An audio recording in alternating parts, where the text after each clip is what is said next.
Sam Ace Rothstein runs the Tangiers Casino in Las Vegas for the bosses back home. For a man who bets on sure things, it all crumbles because of his long-shot relationships with his wife Ginger and his friend, the fearsome Nicky Santoro.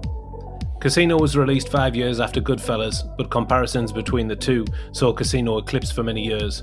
Now it's coming out of the shadows thanks to some great performances and Scorsese on dizzy in top form. My name is Luke, and with me are Matt. It cannot happen. Would not happen, you fucking Momo. And Westy. You took your boots off, you put your feet on the table, you shit-kicking, stinky horse manure-smelling motherfucker, you! All the right movies have been given the keys to the Tangiers, and we're selling people the casino dream for cash.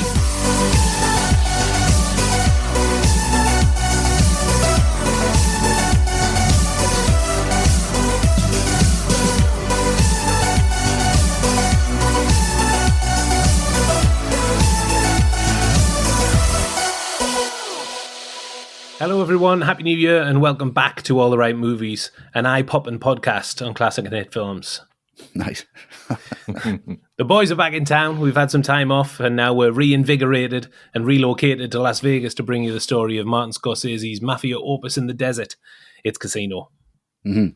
Before we get started, it's time to talk about Patreon, and if you haven't heard us talking about this already, then you're in for a real treat. For our biggest fans, you can sign up to be an All the Right Movies Patreon supporter and get access to every single podcast that we've produced so far. Only our most recent 20 podcasts are available on general release. The rest are in our archive, available exclusively for our Patreon supporters. There are 44 classic podcasts and counting in the archive, along with 40 other podcasts that we've created exclusively for Patreon. Some of those were on general release last year, but now they're all tucked away for our patrons. So if you want to hear us talking about things like The Godfather or Aliens, The Exorcist, Star Wars, even Masters of the Universe, you'll find them all if you sign up to be an ATRM Patreon supporter. All invited except the last one. So go to patreon.com/all the right movies to sign up and show your support. A New Year's resolution you'll want to stick to for sure. Oh, for sure. Mm-hmm. Back to the table then, fellas. Matt, why do you want to talk about Casino? I want to talk about Casino because of the reason you kind of mentioned in the introduction, Ed. It's a film that's been in the shadow of Goodfellas for far too long. I was so glad that it won the poll. I think it deserves its moment in the sun because I think even now it's still very, very underrated by people when they talk about Scorsese.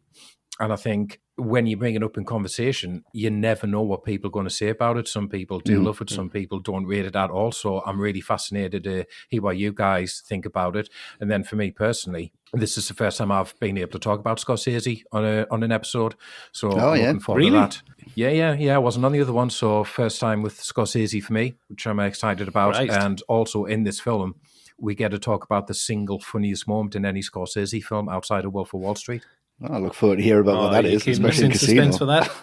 Yeah. Oh, yeah, I know. Very nice. Well, I watched it when it was first released on video, and I was excited about it because I was crazy about Goodfellas. And I liked it, but I didn't watch it over and over like Goodfellas. In the years since, I've seen it maybe 3 or 4 times, so not loads. And I think it's just because it's so goddamn long. Whew, it is long. Yeah, it is. And if you've got a choice between this and Goodfellas, it's Goodfellas every time. But upon rewatching it, doing loads of work for this, it's an incredible achievement, great performances, and some eye-watering visuals. And like you, Matt, I'm excited to dive in and discuss it with you guys, interested in what you've got to say about it. Yeah, I'm the same. You know when you watch a film and you go, oh, when's this going to start? Like you watch this film and you go, fucking hell, when's this going to end? It's just absolutely relentless.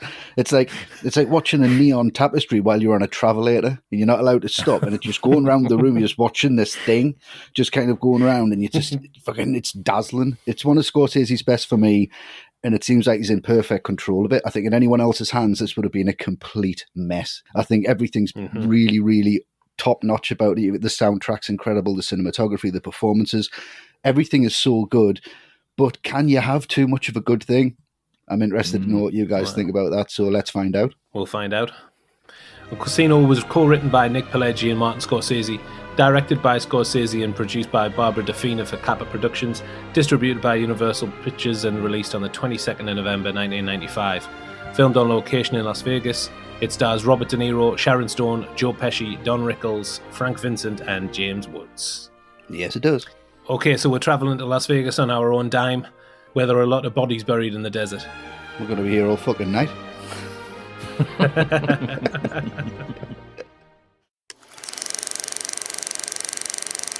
The beginning.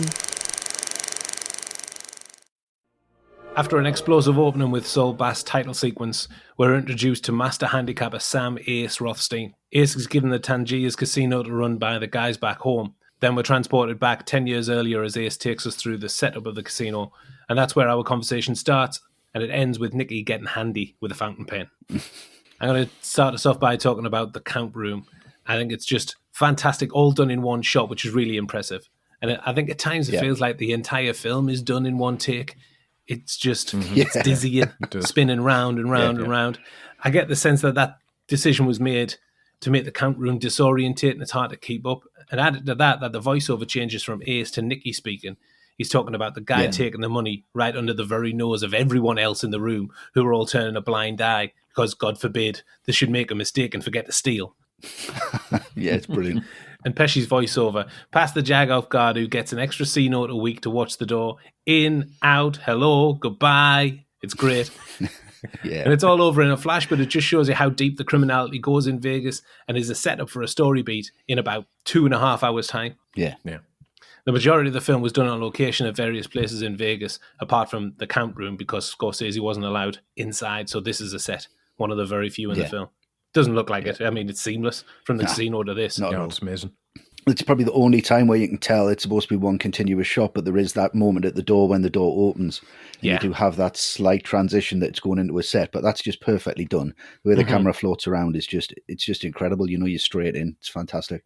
Yeah, and I think you also know that straight away this is going to be a much more complex film than Goodfellas is, because in that voiceover, and it's talking about the link between the mob, the casinos, the Teamsters Union. I'll be like, hold on, what am I focusing on? What's going on?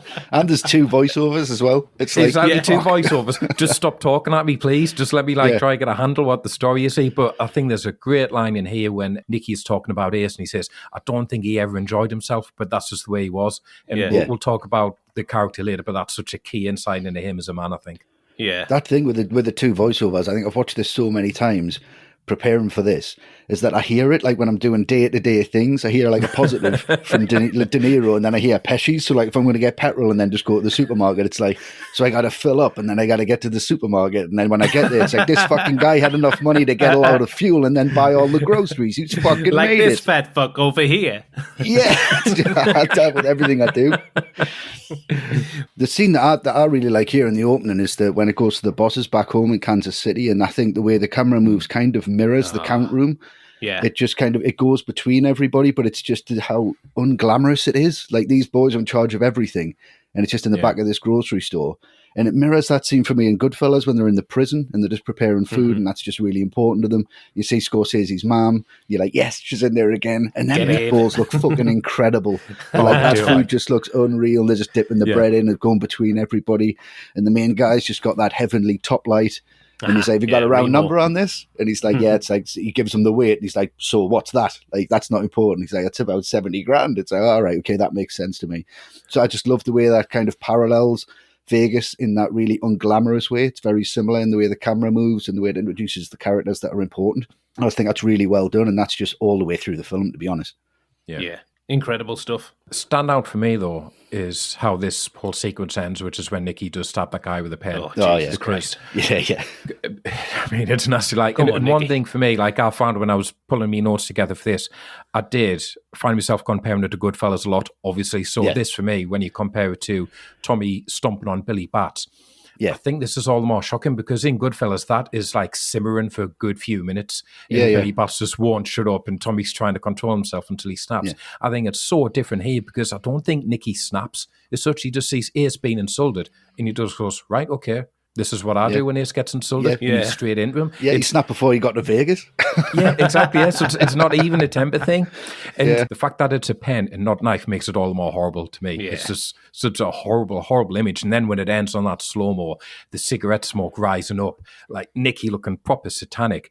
And I think what's interesting is Ace is looking at him in complete shock, and straight away you can see this isn't a Jimmy and Tommy relationship either, not thick as thieves. No. You can see there's already a bit of a divide between them, and it's a marriage of convenience, if anything. They both need each other to get ahead, but I think it's just such a shocking way to end the scene. And in that dialogue, you know, you beat him with a knife, he comes back with a gun. And if you beat him with a gun, you better kill him, because he'll keep coming back and back until one of you is dead. Fantastic. Yeah, that's amazing. De Niro's voiceover, he's saying, while I was trying to figure out why the guy was saying what he was saying, Nicky just hit him. He just hit him. It's great. Yeah. And then you mentioned about the smoke, the whole room's stuffed with that cigarette smoke. The lighting is so striking, and the spotlights are beaming down through that cigarette smoke. It looks amazing. Yeah, it looks unreal. Robert Richardson shot this. It was the first time working with Scorsese. But if you watch his work he's done in like Once Upon a Time in Hollywood, he uses that really heavenly top light, and he uses it a lot here, like all the way through the film. It's fantastic. And I think in this scene as well, it's really interesting that it is an actual pen. Scorsese heard this story about a guy just getting stabbed in prison, and nobody thought twice about it, and he just went at him with a pen. But that's what you would use to kind of write things down and get your thoughts on paper, and it's a sign of intelligence.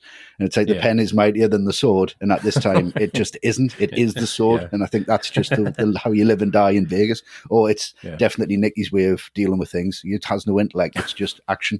Still, when he's on the ground gurgling his last breath, he's still you taking the go piss. Down there. Told my friend to go fuck himself. Well, after this scene, Ace is captivated by Ginger, the glorious blonde at the craps table. And for a guy who likes sure things, he bets the rest of his life on a real long shot and proposes to her. Our conversation continues with Ace's proposal, their wedding, and Ginger being showered with jewels and furs. Westy, you want to take this one first? Yeah, I think the introduction to Ginger, first of all, is fantastic. I know that's Scorsese's favourite shot in the film is that bird's eye view shot of her throwing the chips in the air. Oh, yeah, I think fantastic. it's just how many shots are in that are perfect? About 9, and it's just throwing chips in the air. It's just so fucking stupidly well done. But I just love it when their relationship develops, and then you get that proposal, and what a proposal that is! It's just so empty, but then at the same time, so just uncomfortable.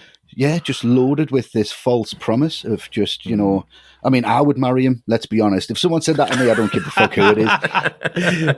It's like, what is love anyway? To mutual respect, a devotion from one person to another. You know, if we've got that foundation of mutual respect, we'll kind of work on it. But that's mirrored at the end of the film when he turns around and says, well, you never loved us anyway at the start, but he doesn't tell it to, which is great. Yeah.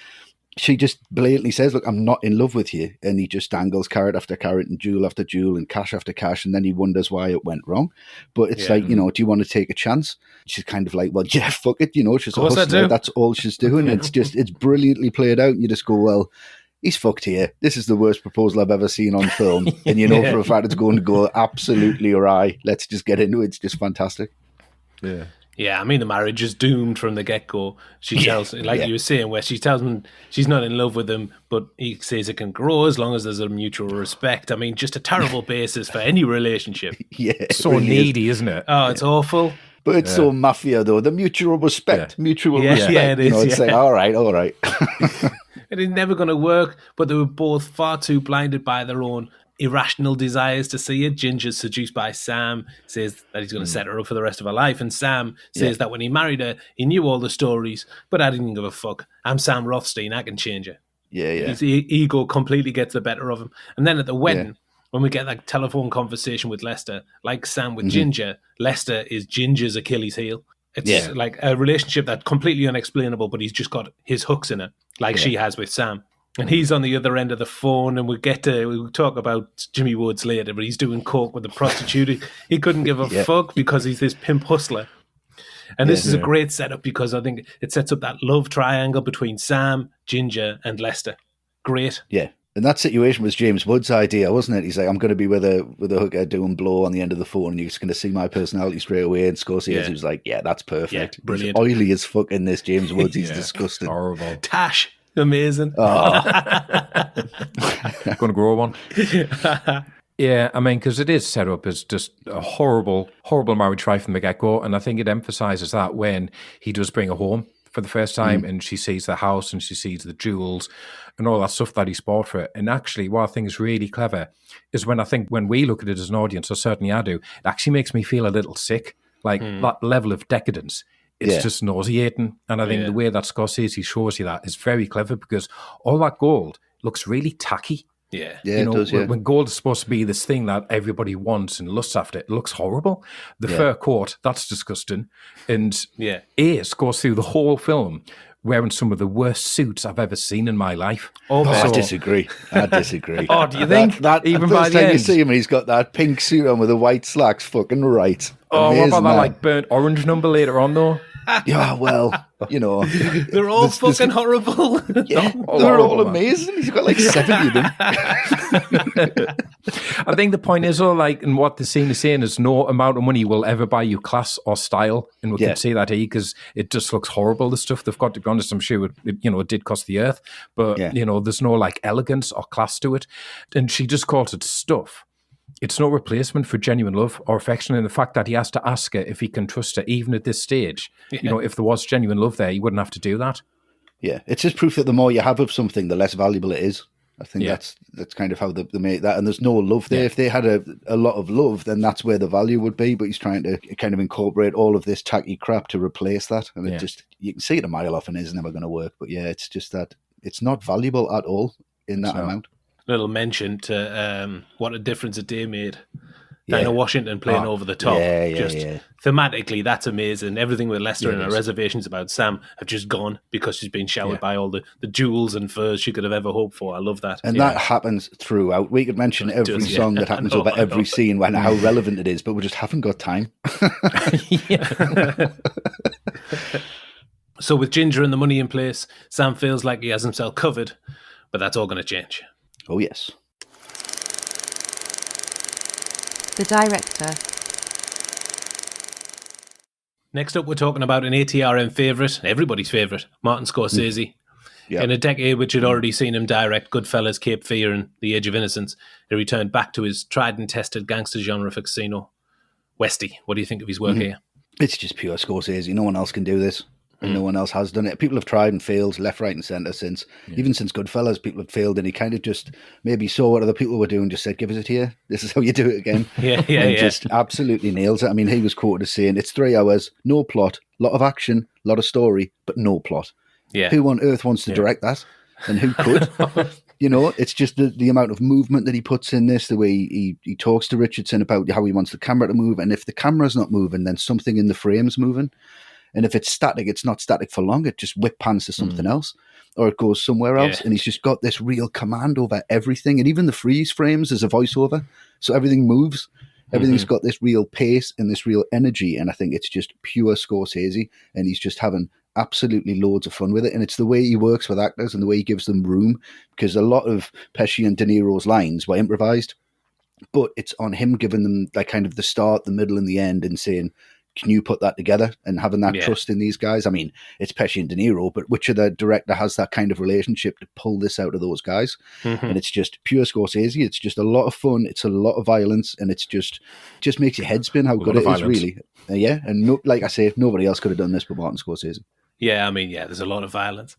I know that I'm continuing this like Goodfellas narrative here, but his work here definitely gets overshadowed by all of his other outstanding work in the previous 20 years. It's not one that I would ever put up with the likes of Mean Streets, Taxi Driver, even The King of Comedy, but he set such a high bar that this looks like a day at the beach for Casino. Back to the gangster genre again. All right, okay, standard Scorsese. But strip all of that away, and there are just endless, incredible Scorsese moments to list in this film. I think he approaches the whole thing with such like a breathless energy. I mean, it looks like it's been shot by a 20-year-old, this film. Yeah.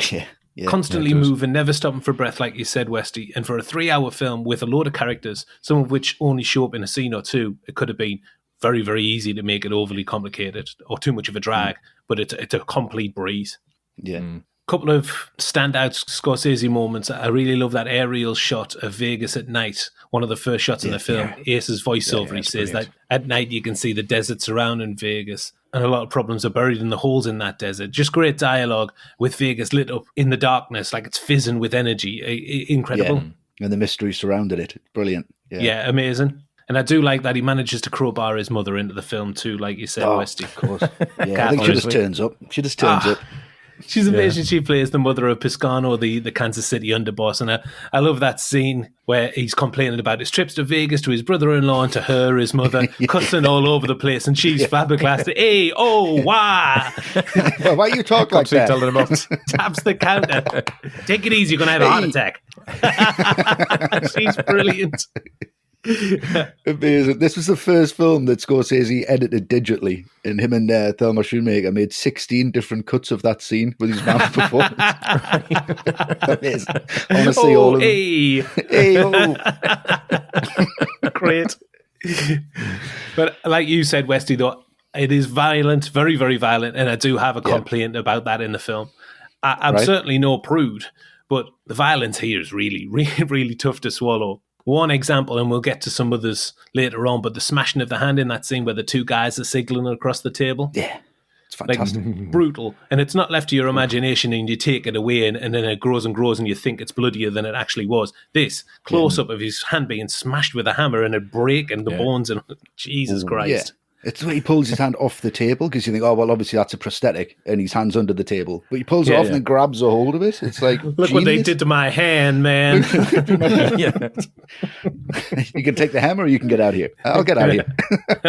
He's class, that guy. Yeah. Doesn't even have to think twice yet. I'll just leave. Yeah. That's the first assistant director of the film. He's actually in there. It's like Scorsese's first assistant director. Fantastic performance from him. Like, it's brilliant. Great. Yeah. But the violence does just leave me with a bad taste in my mouth, and we'll come on to the other moments as we continue our conversation. Yeah, there'll be plenty more. There is. Matt, what do you think of Scorsese's work?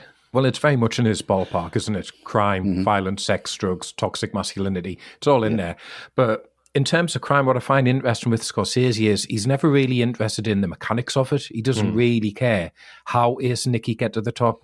He's more interested in the lifestyle that it brings and how that lifestyle is always ultimately unsatisfying. And it's unsatisfying because of another topic that he always comes back to, which is this toxic, self-destructive masculinity. Scorsese, time and time again, comes back to these men in his films who have all the power they could want, all the wealth, all the influence, and yet they're always blow it, and it's always through their own behaviour.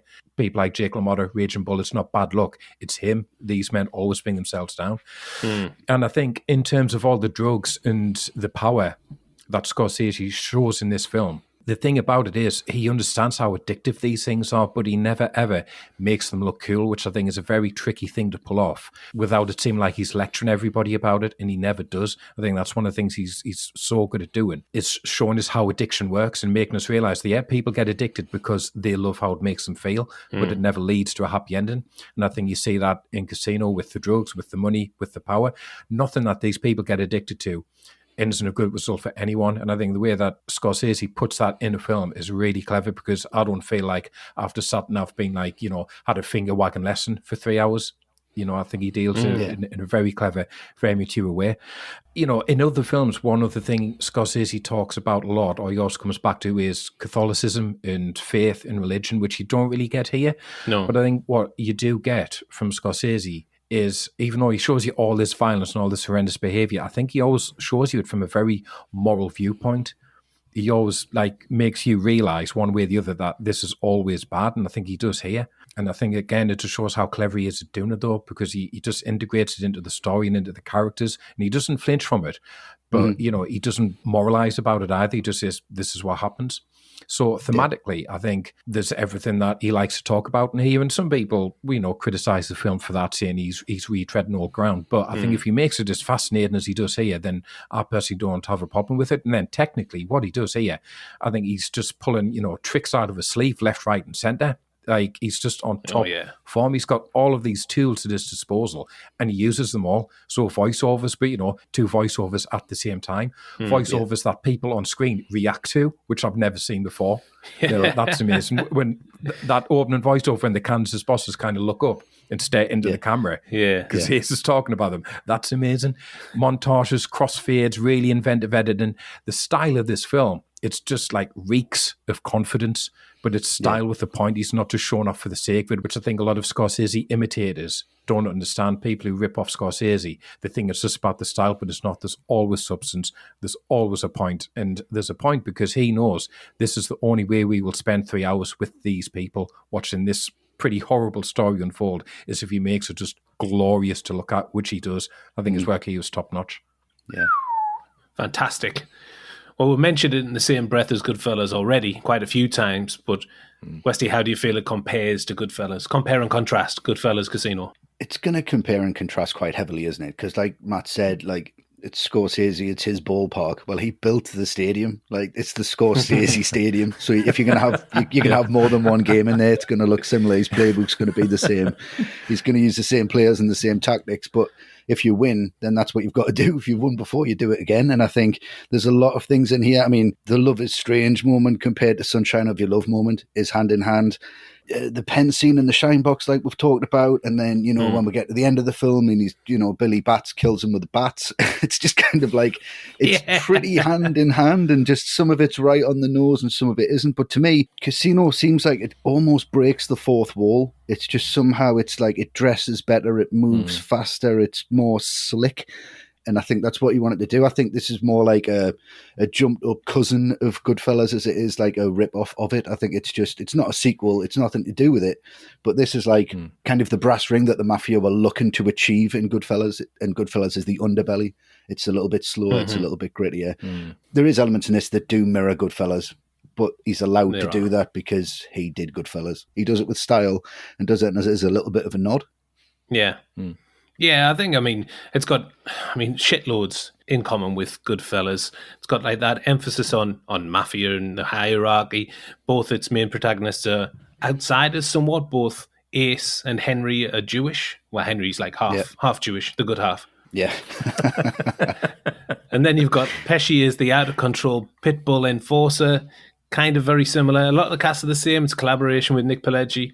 And it's about organised crime, obviously, but Goodfellas shows like those lower echelons of the mob, and Casino kind of shows the operation at the top level. But I think they've got similar themes: greed, betrayal, excess. But I think Casino's main focus is on like the breakdown of relationships, and I think that's laid out in the narration at the start, where Ace is when you love somebody, you've got to trust them. There's no other way. You've got to give them the key to everything that's yours. Otherwise, what's the point? So it's got a main focus on that, and also, there's a lot of emphasis placed on fashion. We've talked about it already, but Ace's costumes are out of control. And I suppose Goodfellas, Henry's progress is plotted throughout the film, where Ace is already there. He's already in position. Yeah. What about you, Matt? Looking at these two films back to back, I think the difference to me is tone. Because Goodfellas is a warm film. It's a film that invites you in. It says, look at this, look at these guys. See how fun their lifestyle is. Wouldn't you like a bit of that? Come and sit down, have a drink, have something to eat. Exactly. Yeah. Exactly. It does that, and it's really clever doing that, because by the time you get to the point where I would say it's when Spider gets killed, that's when the film turns, and that's when you realise, actually, this is pretty horrible. These are despicable people. But by that point, you've been sucked into it, and you're complicit. You're in that lifestyle. Yeah. Whereas different to me, Casino is cold right from the outset. I don't think Scorsese makes any attempt to try and get you on their side at all, or try to get you involved in that lifestyle. It's fascinated by it, but it has no pretense that these people are beyond horrible. And you get that even with the way it presents Vegas. Vegas is this place people think, it's really stylish, it's really fun. Actually, I think when you get into it, Scorsese makes it look a bit cheap and a bit tacky. Like some of those dealers, they have ridiculously bad hairpieces. Tans. Crazy tans. Crazy tans. The suits look quite tatty. And that's the difference for me. Goodfellas, it's a film that invites you in because it's going to make you complicit. Casino, right from the start, it just holds you at an arm's length. And it's going to show you something, but it doesn't want you to get involved with it.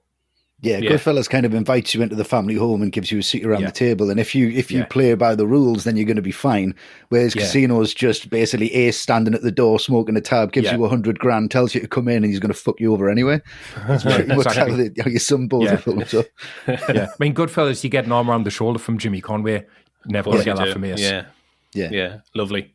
As mentioned at the top, the film was shot on location in Vegas, with the now defunct Riviera Casino filling in as the fictional Tangiers Casino, which itself was based on the Stardust Casino, which closed in 2006.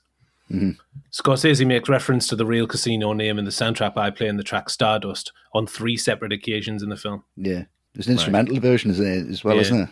Yeah, there's a spoken word version in the credits right at the end. Of course there is. He's just having a fucking laugh, isn't he?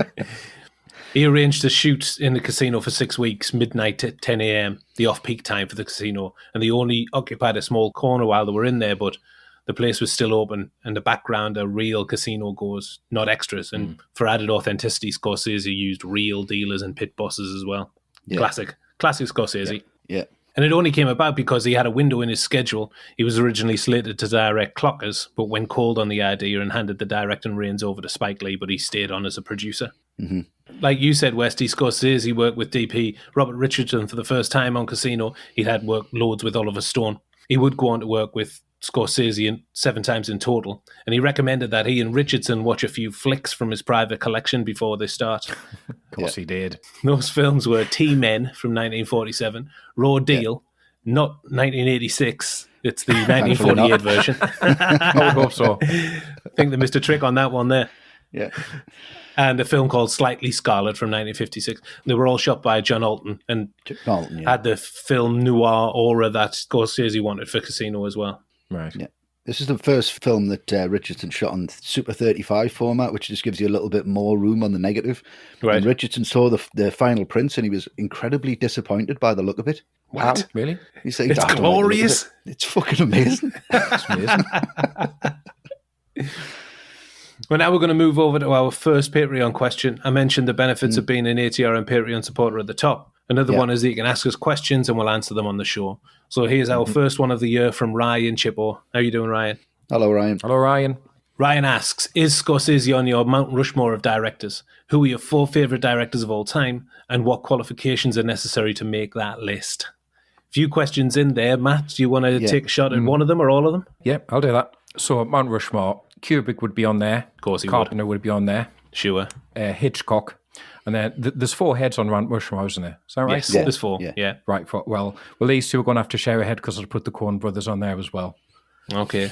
Right. Siamese twins, you know. that's on this side. Yeah, basically, half Ethan, half Joel. Either Matt's side or across. grotesque Mount Rushmore. The man with 2 heads on there as well. Yeah. Let's delve into the dark mind of Matt. Well, I don't want to be unfair to Ethan, just have Joel on there. And then, Like Greek mythology. yeah, exactly. And then what did Ryan say? Qualifications. Honestly, I don't think there are any qualifications for me, to be honest. It's like any kind of artistic endeavor. I don't think there should be rules or restrictions on it because otherwise everything would be kind of the same. So for me, I've picked 4 very different directors there for different reasons. With Kubrick, I picked him because the way he just went from genre to genre, I find really incredible. He never repeated himself. That's not something I could say about Hitchcock or Carpenter, to be fair. They kind of stuck to a very kind of narrow field of interest, I guess, kind of thrillers, horrors, and that's it. But I do love their films. So the only thing I did was I picked 2 favourites. I would say Coen's and John Carpenter. And then I picked 2 who, as well as being favourites, I think they're just historically significant and important when talking about film, which is why I went for Kubrick and Hitchcock. Right. Nice. Yeah, reasoned. There you go, Ryan. There's Matt's reason. Yeah. Westy, have you got any reasoning behind yours? Well, obviously I went above and beyond because I always do with Patreon questions and just done more than You've there was chosen asked. 8 Yeah, I have actually. and ranked them. Mount Rushmore, absolutely massive. Heads around the back of it as well. You know what it is? You just know us too well. I have chosen 8. But, I imagine 4 of them are fictional movie directors as well. movie directors. Stop getting off your station. But like for me, the qualification is just kind of the look that they create, the tone of the films, the feel of the films, the performances that can get from actors, originality, but at the same time innovation and the style that they bring. So I've done modern day directors that I would put up there now, and then I've done kind of the influencers who would be the classic Mount Rushmore. So the classic Mount Rushmore would be Hitchcock, John Ford, Kurosawa, Sergio Leone. For me, I think they're very, very influential. And then if an updated version, it would be Scorsese, Kubrick, Spielberg, and Tarantino. Nice. Yeah. Great shouts. Yeah, I think we've all got very different choices here as well. My Mount Rushmore directors, there aren't 8. I've stuck to form. There's only 4, and not one of them have got 2 heads either. So you've answered the question properly, is that what you said? Yeah, I have, yeah. You took it seriously. I did, yeah. Like one of mine doesn't have like 2 heads or 1 eye in the middle of the head or whatever you're went for, Matt. 4 on the front, 4 on the back. But I think what qualifies them for me personally, is the sense of visceral excitement that I get from watching their films. I think it's primal. I don't immediately recognize the reason why I love the films. I just know that they're amazing and they strike a chord, but it's only upon rewatches and maybe doing work for this that I'll identify various elements that make me crazy and tick my boxes. So my Mount Rushmore are Scorsese, Yeah, William Friedkin, of course. David Fincher, and Brian De Palma. I thought you were going to say Brian Brown there. That's fine.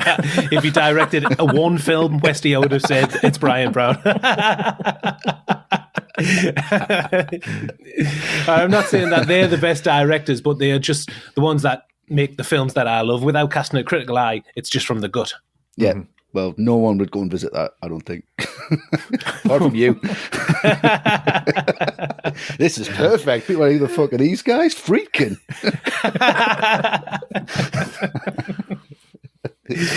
You'd have to have a written explanation out, where people like, this is a photo spot, and like, what's this mean? Oh, yeah, Exorcist. He did the French Connection and The Exorcist, and then disappeared. Yeah, that's yeah. Did all these people do gritty New York 70s thrillers? I think they did. Yeah, that's fine. No problem. Yes, they did. Yeah. And it doesn't even look like them. How long did it take to build this Mount Rushmore? Just an hour and a half. Lost interest after that. Very good. Very good. I hadn't noticed the similarity or the themes running between the four directors there, Westy, and you've totally blown apart my tastes. I haven't. I've just cemented them into a mountain like you have. Okay, well, I'm going to end our discussion about Scorsese with a quote from the great man himself. He said, Casino is a film of excess because we're showing a world of excess. So we had an excess of voiceover, colour and music. And I think you can add violence in the mix there as well, Marty. Yeah. The cast. Moving into the cast of Casino, there are 3 eye-catching performances, and we're starting with the main man, Sam Ath Rothstein, played by Robert De Niro, a fixture on all the right movies.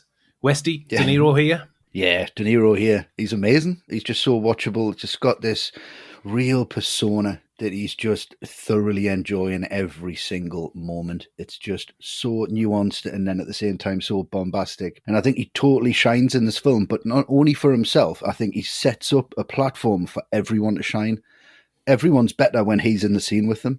It's just fantastic how he just allows people the space to move and the reactions he gives to other actors. And he owns the film, but it just feels like he carries it so easily. For me, this is just classic De Niro. He owns the character. He's believable as the character. And just the little things that he puts into it. I mean, I don't know if you know, but he figured out that the continuity, because of so many takes, and this guy was a chain smoker, but he holds the cigarette at the same distance from his fingers where the ash would be. So he kind of changes his hand to the position so it looks like the cigarette isn't going down. So you can see that like kind of through the film, just them little bits. Great. The sunglasses he chose all the sunglasses. They're all fucking fantastic. Sunglasses are amazing. Yeah, he's just on point. I love De Niro. And I think you've got Goodfellas where you see he takes a back seat there, but this gives him a chance to move forward. But at the same time, he brings everyone forward with him. And I think that's an incredible trait for an actor. Like I say, he doesn't show one sign of insecurity here. It's just pure confidence, pure performance, pure acting prowess, pure De Niro. Wow. I agree with you, Westy. But I think he's very understated in this film. You're welcome. As he should. You're wrong. I think he's really understated in the film because we don't get the usual like De Niro volcano, which I think is just right for the character. Yeah. He plays it down very, very much. Ace is constantly undermined by Nicky, and I love that he's always frustrated with his actions, always looking for a way to get him out of the picture. Love that. Yeah, it's set up that Ace has got everything down cold from the start, and we see that sprinkled throughout the film because he's so meticulous. The dancers are a pound overweight, and they're out. An equal amount of blueberries in each muffin. An equal amount in each muffin. Do you know how long that's going to take? Even when he's in bed, his nighttime viewing is the security footage from the Tangiers. Great. Great. Brilliant. What a touch. But he even takes his pants off when he's sitting down in his office so that they don't crease. And like, great use of sock suspenders as well. That's something that I strive for. When I get a bit older, it's more acceptable. I'm wearing those every day. Fantastic. The little bits as well that just relate to his character, especially in The Office, there's that yes/no sign behind him with a tiny yes and a massive no. No! Brilliant. There are loads of great Ace moments, but my favourite is fleeting and very, very subtle. But it's when this young kid comes over to Sam and Ginger at this function, and he tells her she's one of the most gorgeous women he's ever seen and kisses her hand and says that you're a lucky man, Mr. Rothstein. And Sam is clearly furious, but he keeps it all together. He kind of nods his head down and says, thank you. Thanks for that compliment. Totally insincere. Yeah. And then the voiceover comes in. He says, he was one of the kids from the casino. Nice kid, bright boy. What balls on this fucking kid? I fired him the next day. Yeah, I love that. And as we've discussed and will continue to discuss, great wardrobe. Matt, what do you think of De Niro as Rothstein? The way I look at it is it's another comparison point to Goodfellas is kind of the way I wanted to talk about it, because Jimmy Conway in that, he's funny, he's charming, you can understand why people want to be around him, he's going to be a good time. That's absolutely not the case with Ace here. No. And I'm struggling to think of another De Niro performance where he smiles as little as he does here. And even when he does smile, you know, when you get in a situation with someone, it could be like a friend or a partner, and you've really pissed them off. And so you try to make them smile by sticking like your fingers in the cheeks and doing that. But they're not having any of it. And they're still furious at you. That's what he looks like when he smiles. Like the smile never reaches the eyes, and he's just like that. Yeah. Totally forced. And it's exactly that moment you talked about there, Luke, when that young kid gives Ginger the compliment. He doesn't understand compliments. He doesn't understand joy or humor. Yeah. And I think that makes him a really fascinating character, because he just wants power for power's sake. He has everything that money can buy, but he doesn't know how to enjoy any of it. Yeah. So he just wants the control over the casinos, over the staff, Ginger, even Nikki. And, you know, this is why it isn't just De Niro playing the same character again. He's playing a man who just wants complete control at all times. And one moment really stands out for me is when he's had that confrontation with Nikki in the desert, and Nikki storms off, gets in the car, drives away, and that like huge cloud of sand billows over him, and he doesn't flinch. He doesn't want to show one like moment of weakness, doesn't want to cough, doesn't want to try and like shield his eyes. He just stands and lets it wave over him, because he has to be in control. He has to make sure that if Nikki's looking in like his rear mirror at him, that he's not bothered by this. Yeah. You know, which I think sums him up. Comfort comes second. And that sense of control extends to what I said at the beginning. One of the funniest things I've ever seen in a Scorsese film. You mentioned it briefly, but it's the one when he kicks off about the unequal amount of blueberries in his blueberry muffin. It just kills me every time, because apparently he partly improvised it as well. You know, he broke open that blueberry muffin, and he noticed Kevin Pollak's had much more, and he just went with it, which is why if you watch that scene again, Kevin Pollak says, "What are you doing?"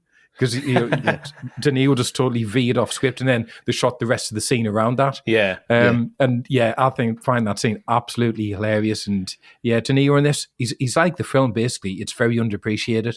Yeah. He had a lot of involvement in the character's wardrobe. He based the glasses on the style of Lou Wasserman, who was a legendary talent agent and Universal studio head.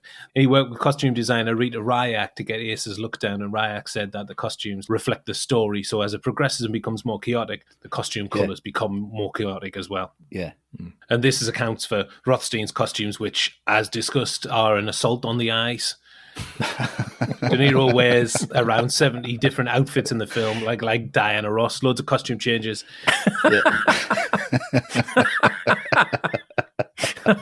Ace Rothstein.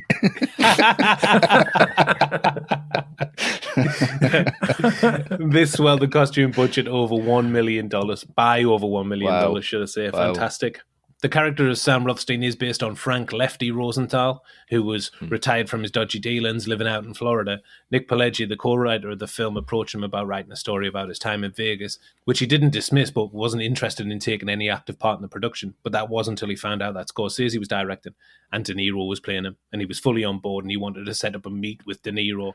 And his involvement also encouraged his former associates out of the woodwork to advise on the film, so it gives it a much more authenticity. Packs more punch. Yeah, it definitely does. Lefty saw the film once at a rough cut screening with Nick Pileggi, and he had positive things to say about it, but near the end of his days, he said that it lacked the detail of what I did. He said there are scenes where Rosenthal's character repeat the same thing twice, and I would only tell you to do something one time. That's all I needed. Right. And he was furious at the scene where Ace juggles on the TV show. He said he resented it because it made him look foolish, and that's not something he ever did. Yeah. Works for the film, though. It does. Yeah. It absolutely does. Actually, on that Ace's High TV show, Don Rickles, who plays Bill Sherbert in the film, Ace's right-hand man. He's brilliant. He's amazing. Yeah, He's fantastic. He's fantastic. Rickles actually made an appearance on the real Frank Rosenthal's show. Oh, he did, didn't he? Because With, obviously Frank he's a Sinatra? stand-up comic, yeah. Oh, right. Yeah. Because De Niro was just a massive fan of Rickles. He was in awe of him growing up and seeing him on TV. And Rickles, I don't know if you've seen clips online, but Rickles would just constantly take the piss out of De Niro on set, saying that all he did was mumbling, non-stop mumbling all the time. Great. You know you're a lying, low-life, motherfucking gambling degenerate prick. You know that's what you are? Our next member of the cast is Sharon Stone, who plays Ginger McKenna, the object of Sam's gaze and affection. Matt, what do you think about Stone as Ginger? Well, last year we did a Take 30 episode on it, didn't we? Which was Patreon episode. Me here and PI, which was very funny. If any new parents haven't listened to that yet, go and check that out. That was a good episode. It was funny. But I think we did all say the same thing, though, which is that Casino is her absolute career highlight. And, good reason for saying that. She does do some very good work here. And I think the best thing I would say about it is that she goes toe-to-toe with De Niro and Pesci throughout this film. And I don't think there's a moment where she's ever out of her class at all. So I get to the end of this film and I always feel the same. I just think it's a real shame. This is her only real bright spot in her career, because it felt like this should have been that just propelled her. It made people think, wow, you know what, Sharon Stone, she can actually act. She's a really good actress. And so it's a shame that it didn't really. But yeah, as a performance, I think what's interesting is that I don't think Ginger is written with an awful lot of depth in the way that Ace and Nicky are. I think it's very typical Scorsese, to be honest. I think he very rarely finds his female characters as interesting as he does his males, and I think that's true of Ginger. She's very typical Scorsese female protagonist who you only really see her in respect to how she's affected by all the male characters around her and what they do and how their actions affect her. So a bit like Lorraine Bracco in Goodfellas or Kathy Moriarty in Raging Bull. I think that's just how Scorsese views these characters. It's just not his real area of interest. And it's a shame because, like I say, there's some quality work here. You can completely understand why Ace gets smitten with her immediately. And I do have a lot of sympathy for her, for someone who, to be honest, is not very nice and she doesn't really do a lot to earn sympathy. I think Stone just manages to bring enough to the performance that you do feel sorry for her, as she kind of sinks back into addiction. Just a shred. Yeah, just a shred. I know what you mean. Just a shred, just enough. Just enough. Yeah. She doesn't make her like unbelievably like saccharine sweet or anything, but just, as you said, just that little bit of humanity in there that you do feel sorry for her, you know, particularly when it gets to her end. So yeah, I think she does good work. The fact that Ginger isn't a brilliant character, that's not really on her, I would say. Yeah, I think the character of Ginger is pretty much a reflection of the story itself, like glamorous and enticing and beautiful on the outside, but rotten at the core with an inevitable disastrous ending. Stone's character does echo the dangerous glamour of Catherine Trammell for me in Basic Instinct, but the performance is a million miles away from her in that film. Yeah, of course. A million miles. Billion miles. Keeps knickers on for a start. At last. Did she? I think it's very interesting that a woman like Ginger, who could have like any man in the world, essentially, that's the way she's portrayed, all the riches that you could ever imagine, is leveled by a two-bit pimp like Lester Diamond. Yeah. Appearances aren't as clear-cut as they appear, and kind of like the complexity of human relationship and emotions is explored there. I like that. Yeah. And I think the role came at the right time for Stone because she couldn't go on being this screen siren forever. She wasn't getting any younger either. Although the fact that she'd never reached these heights again, I think may have something to do with Scorsese getting as much out of her as possible, like as much out of all of his actors as possible. I don't think there are many who are in a Scorsese film that put in better performances under other directors. Yeah. What I like about Stone's performance, she plays it with like that sleight of hand thing that Ginger has and does all the way through really well. Everything slipped very discreetly from her hand to the valet, the pit bosses. In that high roller scene, she chips into her purse and then brings out the lipstick. A really great move. And I think Stone pulls this off with like that effortless cool. I think she's great at doing that. Yeah. But the character, like you said, Matt, the character of Ginger is just so dislikable. I can't think of too many movie characters with so few redeeming characteristics. She's basically got none. Yeah. None. Yeah. But regardless of that behaviour, it is hard to watch her getting dragged through the house by Sam or getting roughed up by Nicky or completely mistreated by Lester. Yeah. Awful. What do you think of her, Westy? Yeah, I think this performance, you can see she's very much emotionally stripped and very much open and immerses herself into the character, which, it should be applauded, really, considering what the character does go through. I think it's very, very believable. The way you see her slow decline, a mismatched love for Lester, a growing anxiety throughout the whole film is all very believable. I mean, she's just consistently a hustler. All the way through, she just tries to hustle the wrong people and she just starts losing and she starts being confused. And then, she gets involved with Nicky and she gets lower down and just, a despicable character. But a lot of it is, the product of her environment and the environment that she chooses to put herself in. She has got the capacity to love and she understands that. She just fell in love with the wrong person. I think if she fell in love with the right person, I think she might be a character that you would think, she does have the ability to be a lovely person. I think that is underneath, but Stone pushes that so far down and is just prepared to get dragged through the house by Sam and do it herself and have her legs black and blue throughout the rest of the shoot. Yeah. And just, go through that real physical and emotional punishment. I mean, there's a fantastic scene. It's when she's on the phone to Sam talking about coming back and will you take us back? And she's at the phone booth and Lester's in the car and Amy's in the car. Yeah. And she's got her hand up on the phone. You see both of her hands and her hand drops. But she was under so much anxiety in this scene. She had to be calmed down. Scorsese's sitting on the floor, cross-legged, holding her hand. And really? She brings her hand down and he's kind of like just squeezing her hand to calm her down because she said, I'm going to overplay this, I'm going to overplay it.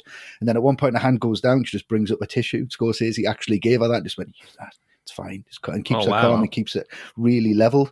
And if you know that about like how much she was putting into it and how much direction Scorsese was giving her, that's the level that they went to for this. I think it's a great performance, but like I say, it's a tough one to watch. Yeah, it is. Very much. Well, unlike De Niro and Pesci, Stone wasn't the only one in the running for the role of Ginger. A lot of big names were considered, including Rene Russo, Cameron Diaz, Nicole Kidman, Melanie Griffith, Uma Thurman, Madonna, and Michelle Pfeiffer. Yeah. Any of those names do you think could do as good a job? Well, Pfeiffer actually turned it down, didn't she? Because she said it was too similar to her character in Scarface. That's right, yeah. Right. So it wasn't necessary. I mean, should have been Pfeiffer. Could have, should have. That was it. It was done, but she kind of turned it down. If Madonna, maybe, and then, but I think it would have been a very, very similar performance. I think Scorsese would have had to work harder with Madonna. He would have had to work less as hard with Pfeiffer, and he just kind of settled on Stone because I think he just went, right, she's right in the middle. She's got the ability to do it if I can pull it out of her. And I know that he applied for the audition and then it was really menial saying, oh yeah, Marty's on another meeting or Marty's out to dinner and he can't do anything. And she was like, right, well, he's just taking the piss. So they phoned for a third audition and she says, no, I'm not doing it. I'm going out to lunch. So Scorsese found out where she was going to lunch and turned up at the restaurant and just kind of pleaded with her to say, look, I really want you to do this. Can you do it? And I think that spurred her on to go, well, he believes in us, then I'll get it done. So he kind of knew what he was doing from the get-go. But I think she's great. Anyone else in it, you might not have that level of believability and probably wouldn't have taken it as far as she took it. Yeah, maybe not. Yeah. I think we've got to give Stone a lot of credit, really. She fought off all of that talent pool that we just talked about there and loads of talent. She did the same for Basic Instinct. There were 100 names up for the role of Catherine Trammell in Basic Instinct. So I think, at least she's fought hard to get where she's got, I think, particularly with those two roles, her two most famous roles. Yeah, she's been in the right place at the right time twice. Yeah. No love for the specialist from you, Westy? No, not for me.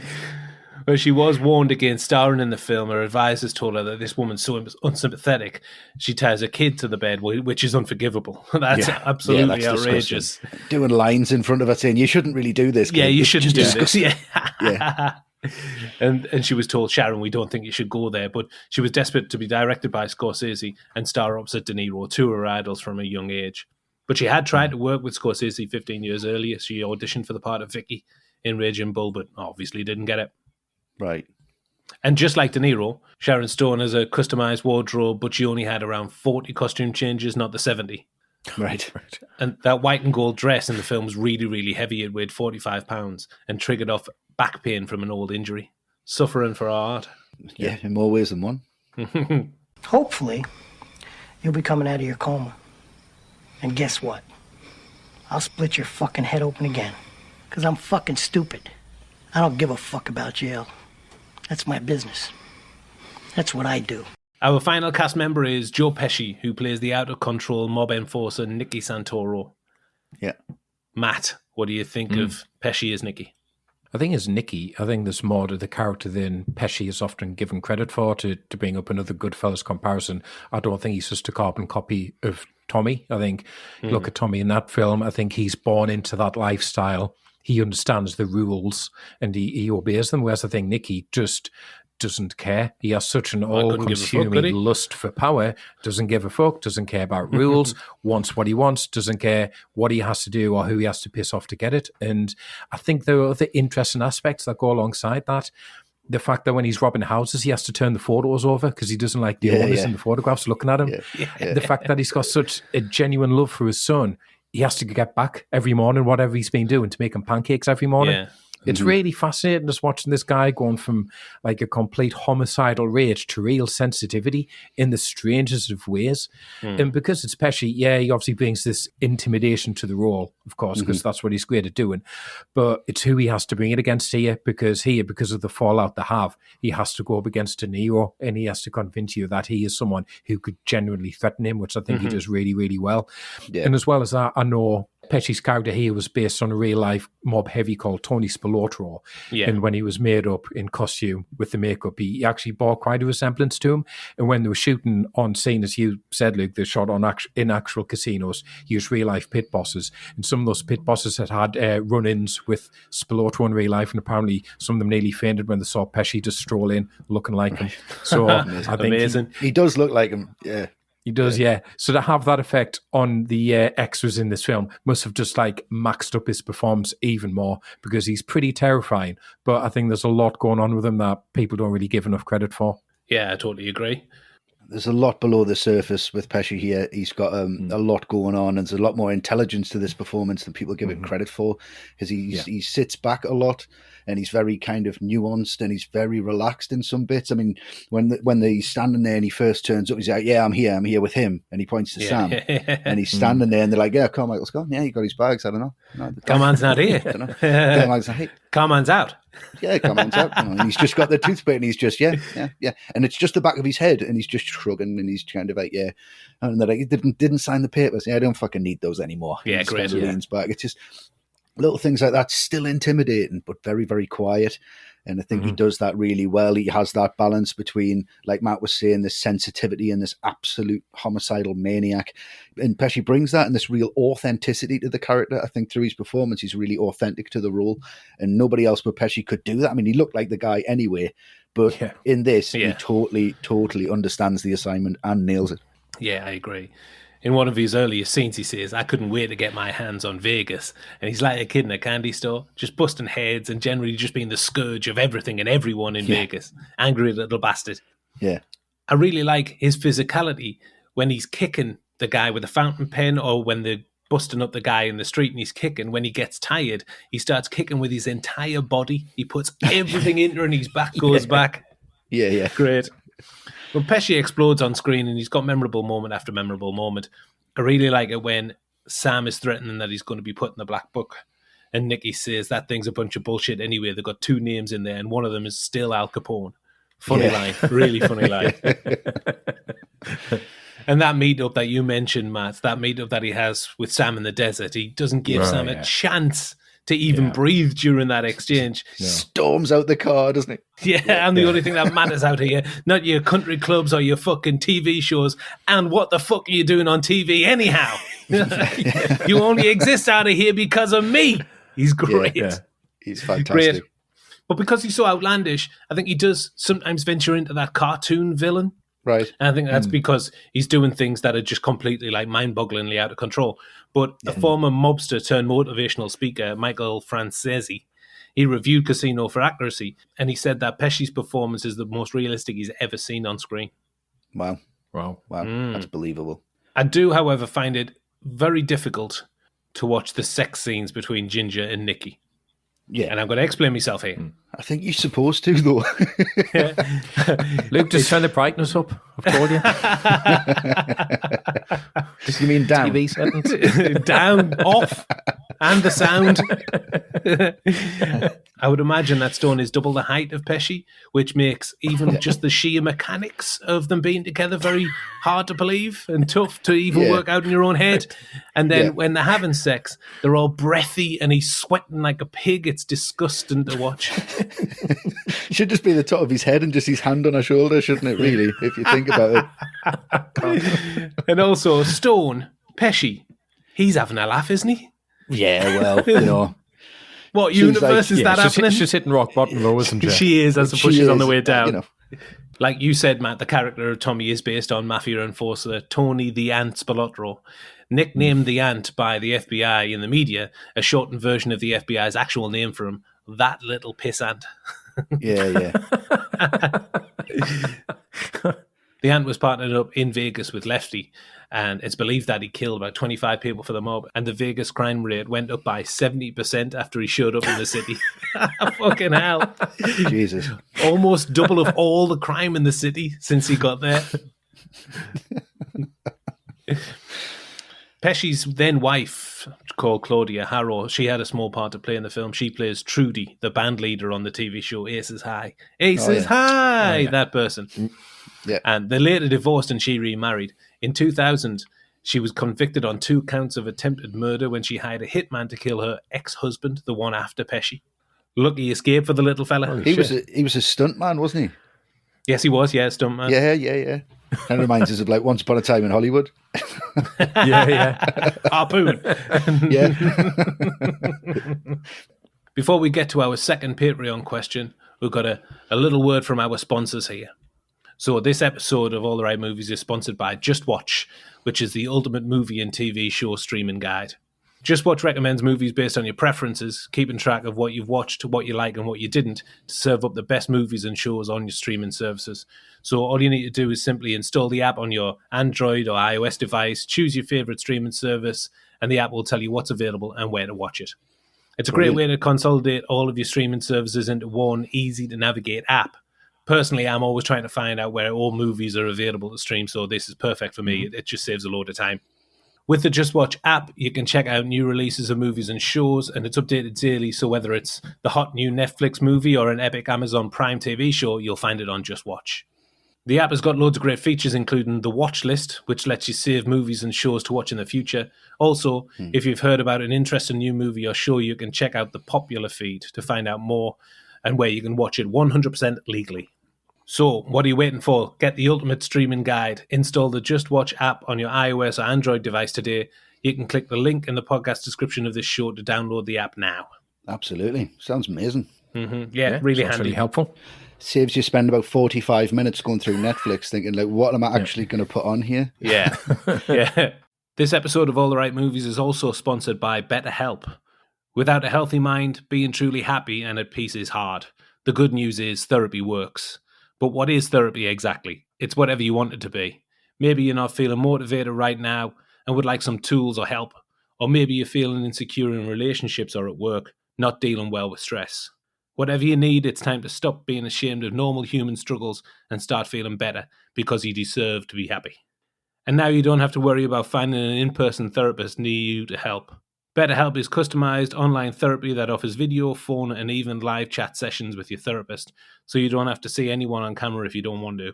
It's much more affordable than in-person therapy, and you can start communicating with your therapist in under 48 hours. Join the millions of people who are seeing what online therapy is really about. It's always a good time to invest in yourself, because you are your greatest asset. And a special offer to all the Right Movies listeners. You can get 10% off your first month of professional therapy at betterhelp.com/ATRM. That's betterhelp.com/ATRM. Thanks again to BetterHelp for sponsoring this podcast. Yeah, wonderful. It's always nice to know there's people out there who are willing to help, and if you should always reach out if you need that kind of service, and it's lovely to know that these people are out there. Absolutely. Great guys. So to finish on the cast, we've got our second Patreon question. This one comes from Bobby Pringle. Hello, Bobby. Hello, Well, Bobby. Bobby. Bobby says, Pesci is great again, but who's winning a fight between Nicky and Tommy from Goodfellas? Ooh. Tough Tough one. What do you say, Westy? Oh, it is a tough one. There's going to have to just be one deciding factor, and I'm going to go for Tommy winning for the sole reason that he would go after Nicky's son, little Nicky. Wow. It's an Achilles heel. Tommy doesn't have an Achilles heel apart from going after everyone. He doesn't care about anyone, really. Just cares about himself. So, yeah, because Nicky's got little Nicky, it's leverage. So I think Tommy would get him on that. Okay, well, the opposite of you, Westy, and mine is going to mirror in a certain way. I mean, they both have a same mean streak. They both get whacked when they don't see it coming, and they're both angry little bastards as well. But I'm going with Nicky because he's outrageous. There's no stopping him until he's dead. But I think Tommy is a little more sensitive, and I think you could disarm him with talk about his mother, and then when his guard drops, shit, yeah. that's when Nicky would pounce. Yeah. Can I borrow this knife? Oh, ma, it's a sin. I'll bring it back. I'll bring it back. The huff. You get the deciding vote, Matt. Who wins? Well, I think they did get in a fight. You know, in The Live, when Roddy Pipe and Keith David have that fight, that goes on forever. Yeah. That's what their fight would be like. Or like those all like Warner Brothers cartoons, you know, when their characters would find it's just like a big dust ball and you get like fists and legs popping out and stuff like that. That's what their fight would look like. Honestly, I don't think either would win. I think they would both end up dead at the same time because neither of them Rocky would stop 2? and they would just keep on going on until they've just dropped dead at the same time. Yeah, Bloody that would probably go, it would go on for ages until they both had Yeah. this one bit of dialogue that was exactly the same line, and they just went, "I'm gonna kill you, you dumb motherfucker, you!" And they just went, Dinky said the same thing at the same motherfucker. time, and then they'll kind of gang up and then take over everything. So nobody wins then. It's a draw. Nobody wins. It's a draw. It's a draw in my scenario, yeah. I'm happy God. with that. So 3 eye-catching lead performances in Casino, not forgetting the great support by Don Rickles, Kevin Pollak, and Frank Vincent. Indeed. Yeah. The middle. Into the middle act of Casino, Nicky's behaviour becomes too hot for the powers that be, and he finally gets put in the black book, along with Al Capone. This ignites a reign of terror across Vegas. Blood is spilled and eyeballs are popped as Nicky confirms himself as the new boss of Las Vegas. And I'm going to go first here, and I want to talk about the use of Can't You Hear Me Knocking by the Stones. And I just love like the slickness of just this whole sequence with the song bubbling underneath. It plays as Nicky busts open every diamond store, turns his bedroom into a bank vault, and then enlists Charlie Clark, Ace's banker, to help legitimize his money. And all of this is happening at such a pace. Boom, boom, boom. The camera's swooping from right to left and up and down. And it's like a dance with the camera and the characters. They're all moving in perfect synchronicity. And the song itself, it plays over 7 minutes, 7-minute song. And I can't think of any other example where the entirety of a song, the length of this, plays until the very end of the song. And there's no cuts in it. It just plays all the way through. It's amazing stuff. Really cool. That sax. It's just that opening track and shot with that when the guitar comes in. It's just and it's just kind of moving across everybody. I got a crew. Oh yeah, it's that's like they great. see the skull first, Close and then they're up. the same. Fucking amazing. Yeah, Great. brilliant. Yeah. There's lots of fantastic details in this bit. Oh, amazing. Absolutely love it when you see where he's going to put his money, because he can't just keep hiding it in his closet all the time. So he starts investing in these different areas, and he gets Sam's banker in to kind of invest some of the money, and then he puts it into restaurants, and it's just that little scene of him in that restaurant, and then you see Dominic, he just spits in the sandwich. And you just think, oh God, fuck's he doing that Horrible. for? And then you just think, this is classic Nick. He can't even run a restaurant properly.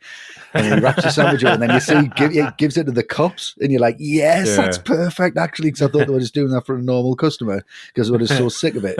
But like, there's meaning behind it and hilarity behind it, and then when you see how good Nicky is at actually running that restaurant, and he's just walking through, and you've got that great tracking shot, and he's just walking up with different people. He's turned you into a messenger as well, has he? He's like, I'll do anything for him. And he's just got that kind of real panache about him, and it's just brilliant. And then he said when he's interested in the showgirls, and all he does is like walks into the parking lot with her, and he's just talking about veal. Pink veal wife, you know, you got a beard and you can't tenderize it, and then just kind of like pushes her head down. It's just so derogatory. Gotta be real tender, you know what I mean? Yeah, you know what I mean? It's horrible. But it just shows like his position really, really well. And what Scorsese does all the way through this film, there's just so many set pieces that look so expensive. You could base a whole film in them.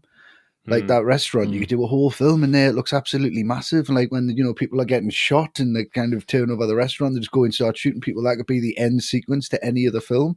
But it's in there for like 20 seconds, 30 seconds. It shows his personality yet again, that he's just really likable and dead, kind of like very sophisticated when he wants to be, and then just an absolute nightmare. But that opening bit when he spits in the sandwich and just gives it to the cops, I just think that's a master stroke. To choke at a motherfucker. Hey, how you doing? Brilliant. Great. The whole thing for me, this section, it's all about Nicky. And I think it's one of these bits of the film where you do realise there's far more to him than you maybe think, because I love that line at the beginning where he first gets told that he's banned.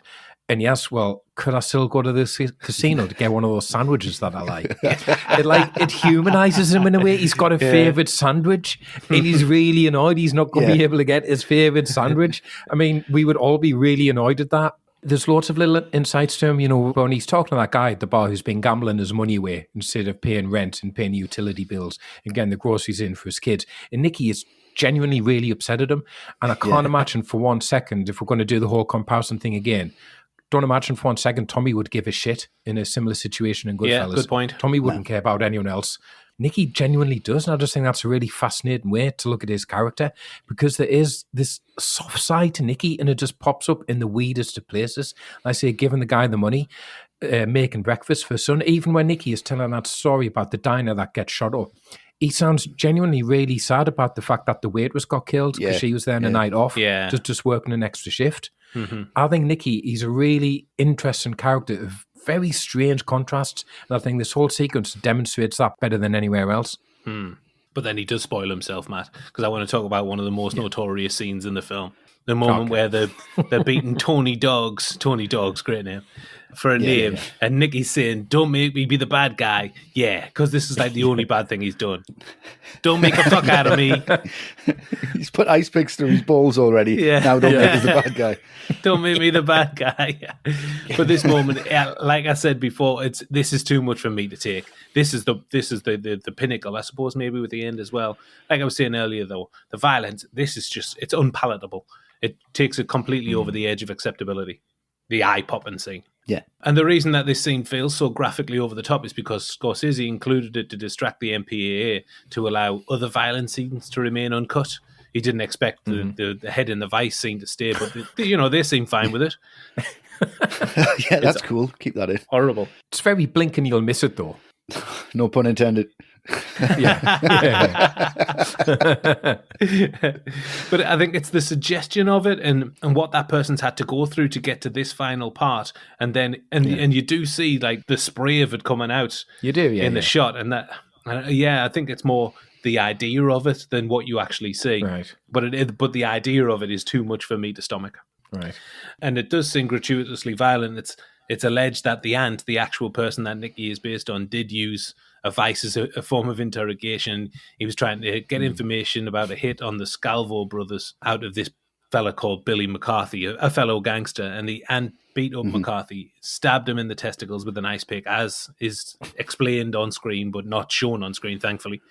Then put his head in a vice, where he reportedly shrank his head to 5 inches wide, and his eye popped out.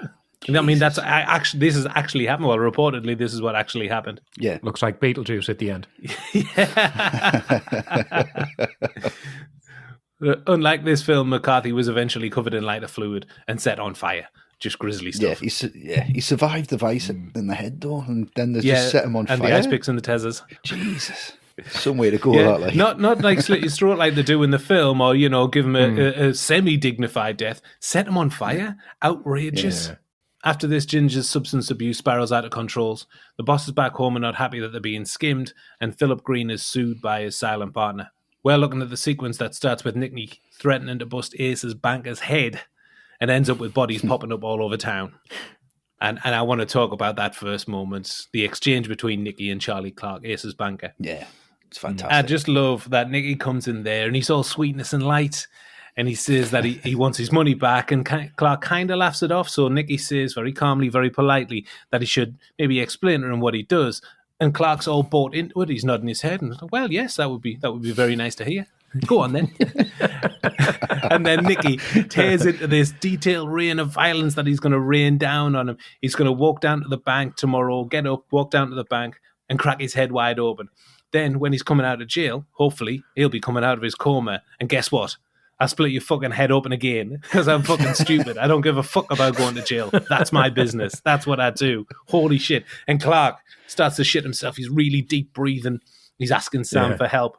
And when Nicky ushers him out, he says to Ace, "You think you got the point?" Yeah, it's brilliant. Great. In this scene, there's a photo on the counter, and it is of Lefty, Rosenthal, and the Ant Spilatro, the people that De Niro and Pesci characters are based on. Right. And I do adore that exchange between Nicky and Ace that follows. Ace wants to run like a square joint, and he wants no business with Nicky. And he says that Nicky's lost control. And Nicky comes back at him. "I've lost control. Look at you. You're walking around like John Barrymore, a fucking pink robe and a fucking cigarette holder." That's great dialogue. I love that. That's brilliant. Like you said, Westy, Scorsese encouraged improvisation, giving them a start and end point. And I think you can see that here because Pesci stumbles over those words like a fucking cigarette holder. But I think it feels right for the scene because he's so enraged. Yeah. It's fantastic, though. Great dialogue. That scene really sticks out. For me, there's just that lovely parallel that we mentioned earlier between this and Goodfellas, and just shows how fast-paced and how much Scorsese wanted to just kind of blast through this film, because you've got all the bodies being found, it's all being blamed on Nicky, but just the way the camera just starts really close and then just spins up to these aerial shots of people on the floor. There's like a close-up of the mink coat and just the fox's head, and it just, well, whatever the fuck it is. Oh, yeah. And it just kind of spins all the way up. The guy in the car with his head back and his mouth open, and then it freeze frames on a flash going off the camera. It's just like blink and you miss it. This is just absolute genius. And then there's that car bomb outside the house where it just triggers and it just goes and you're like, fucking hell. And then it's just the voiceover. You've got the dual voiceover again where you've got Sam coming in from one side and then Nicky just playing the victim and just kind of, they blame me for everything, even though you know, and he's just being questioned and he's coming out of court. And it's just this brilliant back and forth. But the comparison to this, and obviously the Layla scene in Goodfellas, which is on for about 2 minutes, 20 seconds. This is about 25 seconds. So that's the comparison between the two. If you want, it's pretty much the same thing happening, except Scorsese's just like, this is how fast-paced Casino is. This is how breakneck speed this is. This is how little time I've got for this sequence and how much time he had for it in Goodfellas. So if you compare that kind of contrasts both the films for me and just shows kind of the pace of both and what he's trying to explain and what he's trying to do. Fantastic use of Gimme Shelter in that. There's the live Gimme version. Shelter. Yeah, it's the live version. That backs into the original. Two different versions, like spliced together. Amazing. Brilliant. Yeah, classic Scorsese. And one thing about Casino is I do find it genuinely funny, and I didn't remember it being as funny as it did. And there's a great Nicky moment, and it's very, very throwaway. And it's when he's being pursued by that pack of reporters that followed him outside. Yeah. And it's a line that just really tickles me. He says to one of them, "Watch yourself, you're going to get run over." And he sounds genuinely really concerned. You don't even see who he's talking to, but one of them, he's like genuinely concerned. This reporter's going to get knocked over. And in fact, he says, "Runned over." That makes me smile as well. The way he describes that. But then it does end on, again, another really funny sequence. One of the funniest in the film, which is when that FBI spy plane runs out of gas. Gas landed in Ace's ground. I mean, it's proper farcical stuff. And it's used so because it illustrates the difference between Ace and Nicky. At this point, it illustrates that beautifully. Ace, he's sitting there, he's seething, like quietly, like volcanically angry because he's there in a business meeting, he's trying to restore his reputation, maintain his innocence. Nicky thinks it's hilarious, thinks it's the funniest scene, says to Screw, right, let's take pot shots at the plane so you can hit it. Just start whacking golf balls towards the plane. Absolutely hilarious. It's fantastic. It's just more evidence of the schism that's going between them and how Nicky is losing control. And it's only going to end up one way now. You can hear the noise of the golf balls hitting off the plane as Ace is just sitting there like you saying in that quiet fury. It's just one of them things where you go, oh, this could be in a film, it's just so farcical, but that actually happened. But it was mechanical failure on the plane, wasn't it? It wasn't running out of fuel. But that's I think the running out of fuel makes it funnier because obviously they've got nothing to kind of latch onto, so they need to keep going and keep going. So it gives gives Ace a little bit more prowess of like he's not giving anything away. But I still think it's really funny how the funniest bits in this film are actually based on things that really happened. And the most violent and outrageous things actually happened as well. Well, yeah. Great sequence. So with Nicky dealing with degenerate animals, he takes control of Vegas, but in his line of work, things don't run so smoothly. Oh, I'm sorry. Things don't run so smoothly. The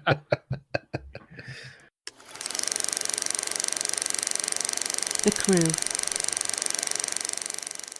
We're now looking at two elements of the Casino crew, starting with the screenplay written by Martin Scorsese and Nicholas Pileggi. Mm-hmm. And I mean, where do you start here? Because it's so dense with dialogue and plot beats. Yeah. And the characters come and go, and they're all integral to the story.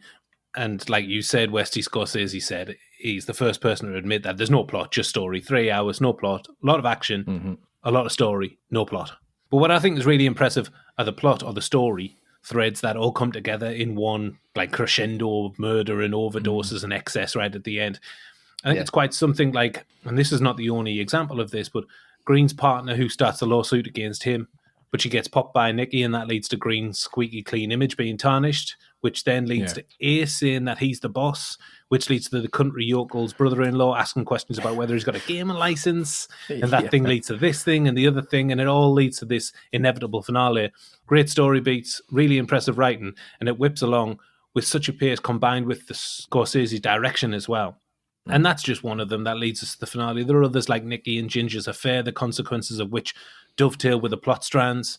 And I think really it's outstanding writing. I don't think the dialogue's as iconic or as fun to quote or as memorable as Goodfellas. So it loses a few marks in that respect. But the structure of the screenplay and the story and how they all connect and how they all come together at the end, great. I feel like one of the major themes of the film is of self-destruction and failing relationships. Ginger's greed and substance excess becomes her undoing, and Ace's downfall is that he lets someone like Ginger into his life.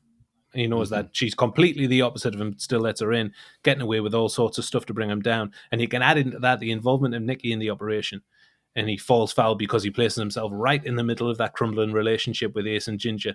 And I think that's just great intertwining of the characters for me. Yeah. Yeah, for me, it's all about the details. I can't think of another Scorsese film that I think builds a world as detailed and as carefully as this one does. We get at the beginning the setup explaining how the casinos work behind the scenes, as I mentioned before, the links to the mob, the links to the Teamsters Union, bringing in all these different elements. It's all interconnected. It's not just, one person behind the scenes raking it all in. The money goes here and it goes there and then it goes over there. It's all just head spinning stuff, and you can tell every bit of research has ended up on screen. And I do truly feel at the end of 3 hours that I've kind of like been held by the hand through this world in a way. Yeah. So, well, that's how that works. That's how this works. And this is a bit that's dodgy. That's a bit that's not. And this is, all those bits about the different job titles that Ace has to take on to like avoid getting out of trouble. Of course, all that stuff, all those details, all that stuff is really, really good. I think in terms of themes, I think it is probably fairly well tread. So you have friends who become rivals, and then there's a woman caught in the middle. It's all very self-destructive behavior. No one comes out of it in one piece. So from that sense, I don't think there's anything truly different or outstanding there, but it's the world that the script gives you, and the fact that it gives you this world, which isn't a nice place to be at all. And it's 3 hours with no one who is particularly likable, but you're completely transfixed by it. And I think because it achieves that at a script level, that's why Scorsese can just basically just rub his hands and go, right, I'm going to go to absolute town on this, on a visual level, because the script is so solid. Yeah, I mean, I'm the same. I just love how linear this is. And it doesn't really deviate from the bar that it sets itself. And I know there was 16 drafts of the screenplay, which just shows how much this was going backwards and forwards. And the fact that Pileggi didn't even finish the book until the film was started to shoot. So he kind of says to Scorsese, we're gonna base a film on a book. He said, "Oh, what's the book?" He said, "I'm writing it at the minute." It's like, right, so let's have a look. So he kind of, it's almost in tandem with writing the novel than it is the screenplay. So I think it kind of goes hand in hand. But the more research I've done on this, the more that comes apparent that it is more fact than fiction. It does actually exist in the real world, and there's not really a world to build, more of a world to show. And I think they know exactly what they're doing. I think it's absolute genius and very, very intricate in how some of the facts are changed, but not changed so that they're unbelievable, but it doesn't indict anybody. It doesn't basically open up court cases again. It doesn't go so far as to kind of say, oh shit, we didn't know about that. It's genius in how they've got all of that information, collated it all. They know exactly what to change, how to change it, how to make shocking things really funny. And I think from a writing point of view, it's a perfect example of how to go from I started with nothing and I ended with nothing. It goes full circle and brings you back where you started. And he starts off, as a hustler and ends up as a hustler and doesn't really go anywhere, but shows that journey, which I think is what life is. You come with nothing and you leave with nothing. Nothing that you can't take anything with you and you can't bring anything with you. It's what you do in the middle of that. It's very, very entertaining. I think the writing is absolutely top notch, and you can tell there's so much confidence from these guys that does come from the writing of Goodfellas and how successful that was. That is a little bit more of a template of how we're going to do it. The voiceovers are perfectly written.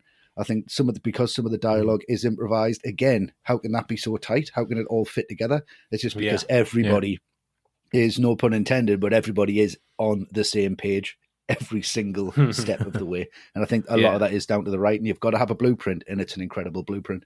Some of the details I couldn't believe. I thought it was going to be embellished, but pretty much everything happened. Yeah. Everything in the film happened in real life, it's mind-boggling. It was the Universal lawyers who suggested changing the names to avoid catching heat from the mob. And also the hub of the operation was Chicago, which is never referenced in the film. It's changed to back home. Yeah, back home some time ago. Yeah, back home sometime. Yeah. Brilliant. And in another way of covering themselves, the credits say that the film's adapted from a true story as opposed to based on, which allowed more creative license. But despite this, Scorsese said that pretty much everything in the film's true. And I mean, if the eye popping's true, then it's a fair bet that the rest of it is true as well. Yeah, absolutely. Also, the screenplay has an abundance of swearing. The F word is used. Do you know how many times? Oh, is it 460? 460?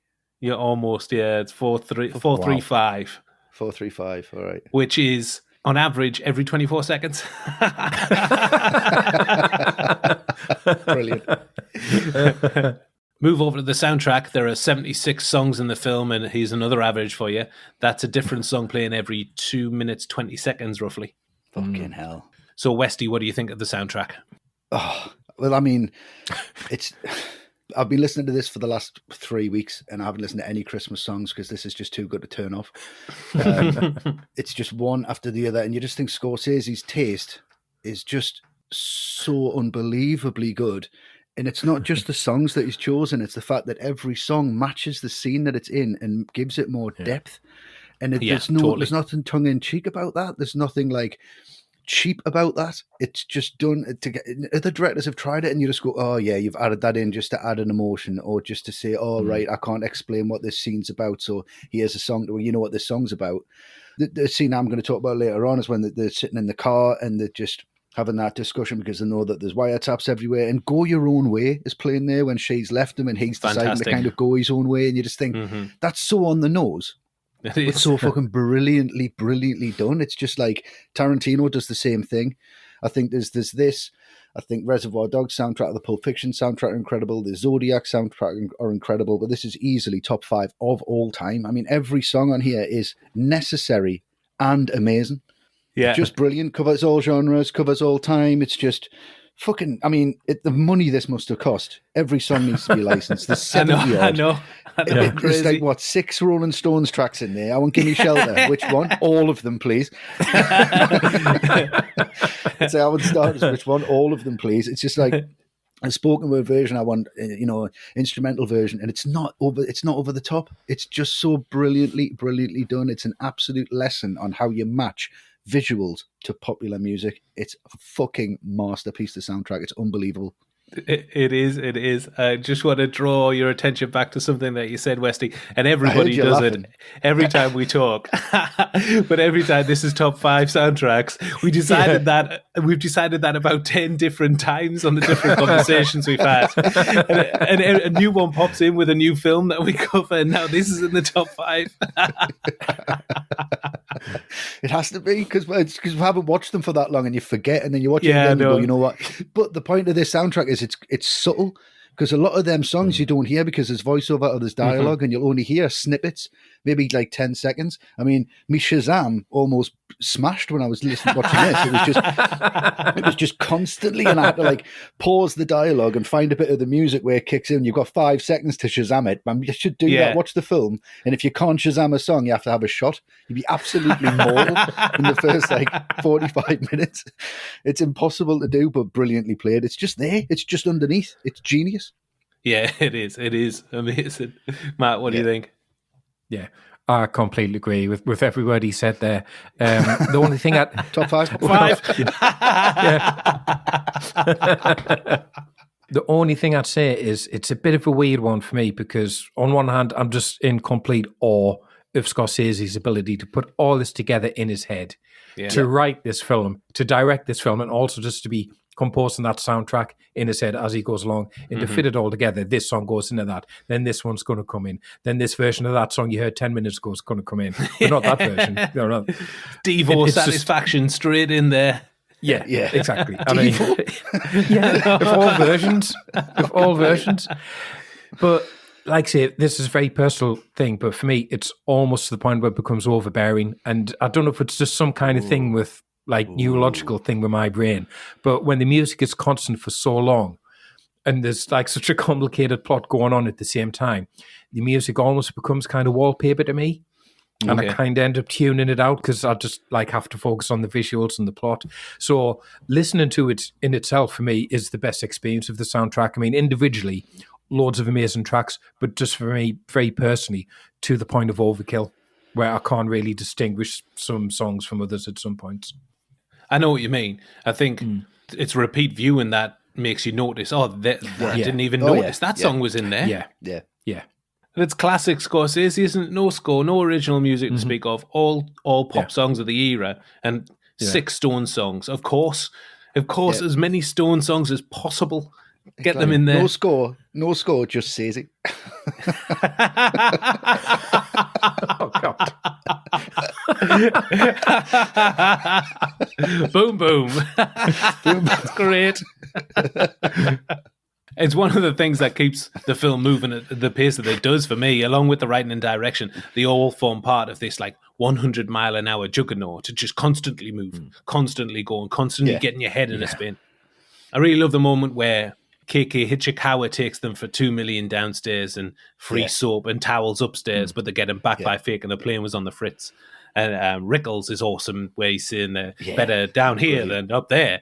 And then he's faking the fury at no other flight's been available.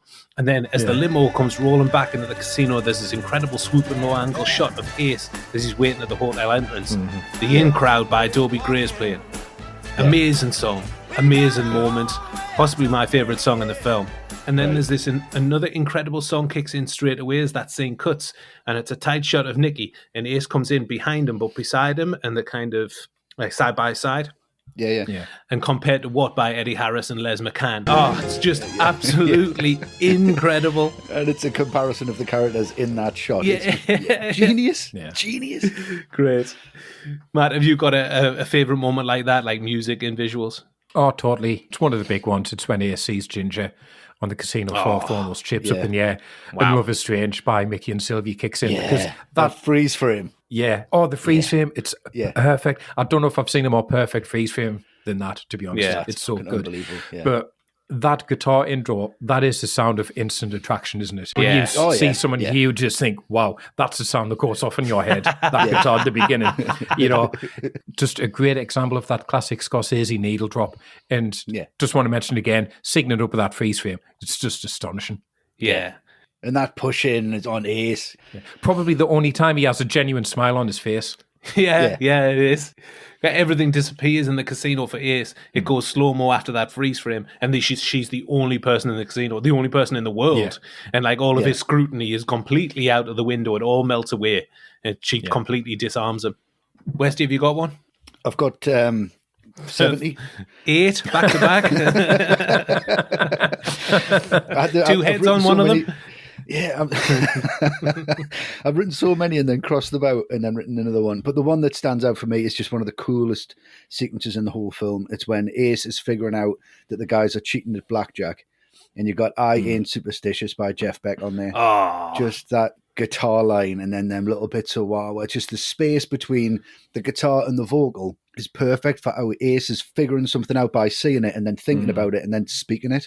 So you've got the guitar's almost his mind just going with the riff, and then it's like the vocals come out and that's him just explaining it. And this guy over here is lifted his cards too high and he's just fucking signaling he wasn't so fucking greedy.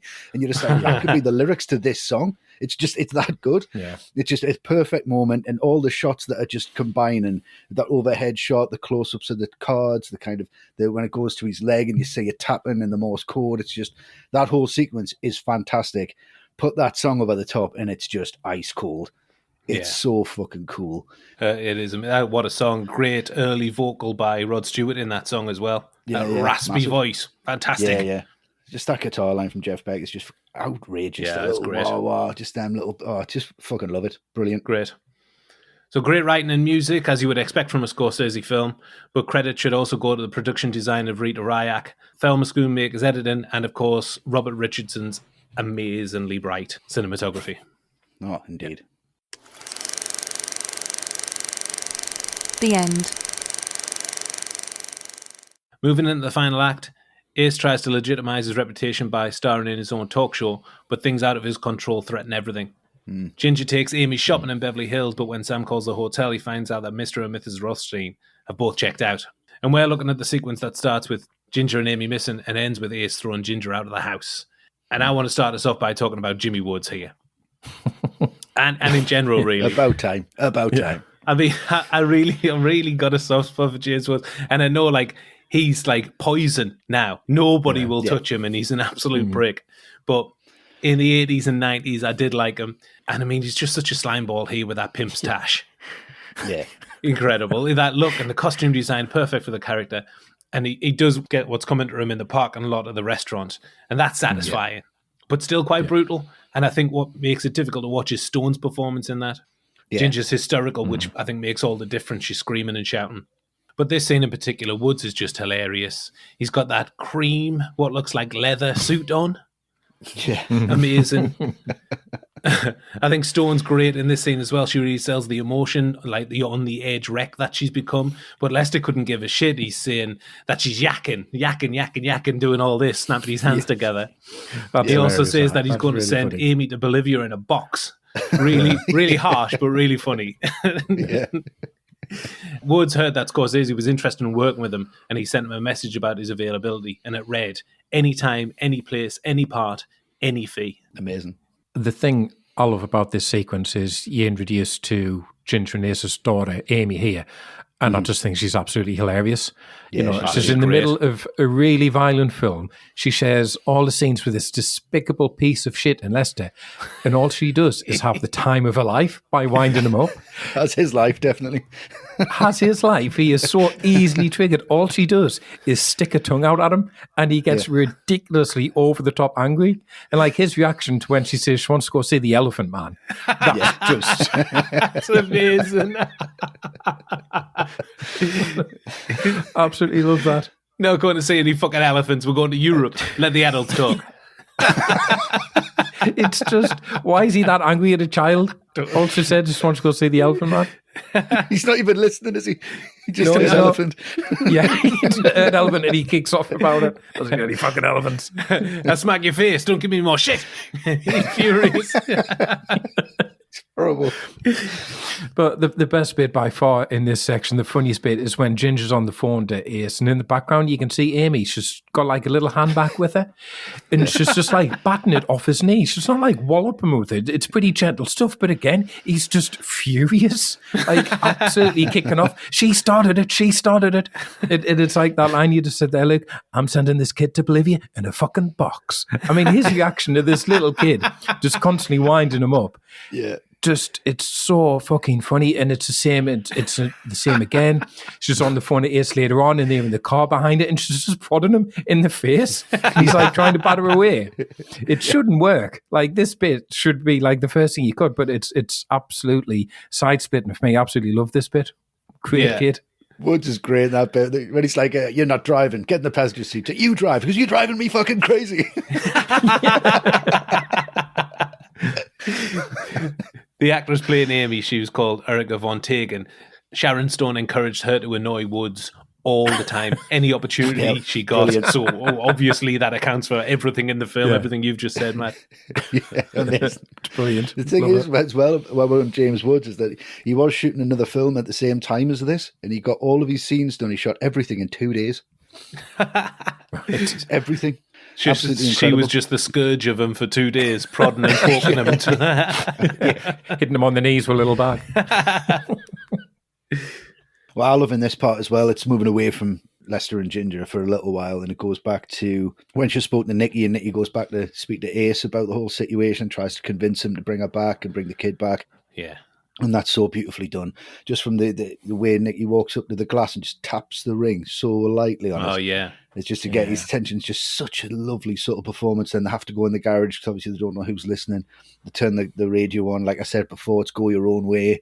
She's gone her own way. He could go his. And I love this sequence because this is one of the few sequences. There's a scene in the desert, which is obviously a standout. But this for me is where De Niro and Pesci really, really work because you can tell this dialogue is pretty much improvised from start to finish.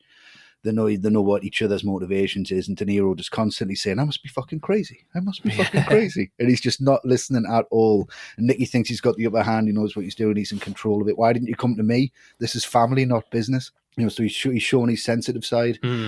And unfortunately, Ace cannot see it because his head's in a different place. If he saw the sensitive side that Nicky's trying to portray here, he might just think, actually, yeah, I can see what he's doing. I can emotionally get one up on him. But Nicky's doing that when Ace is at his lowest emotionally. And I think that's really clever from Scorsese to do that, and just that he can lower his guard when he knows that Ace's guard is right down. He's trying to talk to him. But it just the fact that it doesn't really work. And then he gets on the phone, he just wants Amy back. She shouldn't come by herself. And it's all just kind of wrapped up in this really great little sequence. And I just love the way that that's done in the garage, in the car, and it just keeps you on the edge. It's just fantastic, fantastic sequence. I love that. When Ginger comes back, she's so broken and manipulative that she manages to worm her way back in, and Ace brings her back, but it's not without questioning. They're at dinner, and he's really turning the screw and trying to account for where the money went, 25 grand on 3 suits. Yeah. He wants every single dollar. Yeah, everything. And that leads to that almighty fight where he drags her out of the house. It's tough to watch, but still she manages to worm her way back in afterwards. Yeah. When she comes back to the house and she gets into bed. Take this. Ginger and Nicky sleep together, which causes great concern back home and with me, of course. Now Sam is fighting against both of them together and individually, and we're looking at the sequence that starts with Ginger showing up at home, ramming the car onto the driveway, and ends with Nicky and Dominic getting popped. And I want to start off by talking about the pandemonium that Ginger creates outside the house. She starts off on a 10 here, ramming the car into his car, screaming and swearing. High as a kite with that beige leather 2-piece on. And she's screaming, I am Nicky Santoro. He's my new sponsor. She's completely lost it. Yeah. But I think it's a pretty incredible performance from Stone because she reinforces how unpredictable and out of control Ginger is. And she's absolutely grotesque. And compare that scene with the first one at the craps table. She's a different person. Yeah. And I think it takes a really great performance to believe that Ginger, that we're introduced to in the casino, can get to this place outside the house where she's out of control, scamming and scheming her way through everything and sweet-talking every man that she comes across to divert their attention. Great. And the deputies that show up at Sam's house here after Ginger hits the car are real Vegas deputies who work in a security on the set. Yeah. Oh, okay. You can tell that they haven't got much dialogue. They're like, how you been keeping? Yeah, I'm fine. I'm okay. Yeah. Wife's pregnant Real great again. small talk. But Yeah. I love how she's so angry. She's like literally ripping plants out of the garden. Just kicking and screaming at everything. Does the nearest thing that comes down, some like just shrubs, just going to throw some shrubs at him. Great.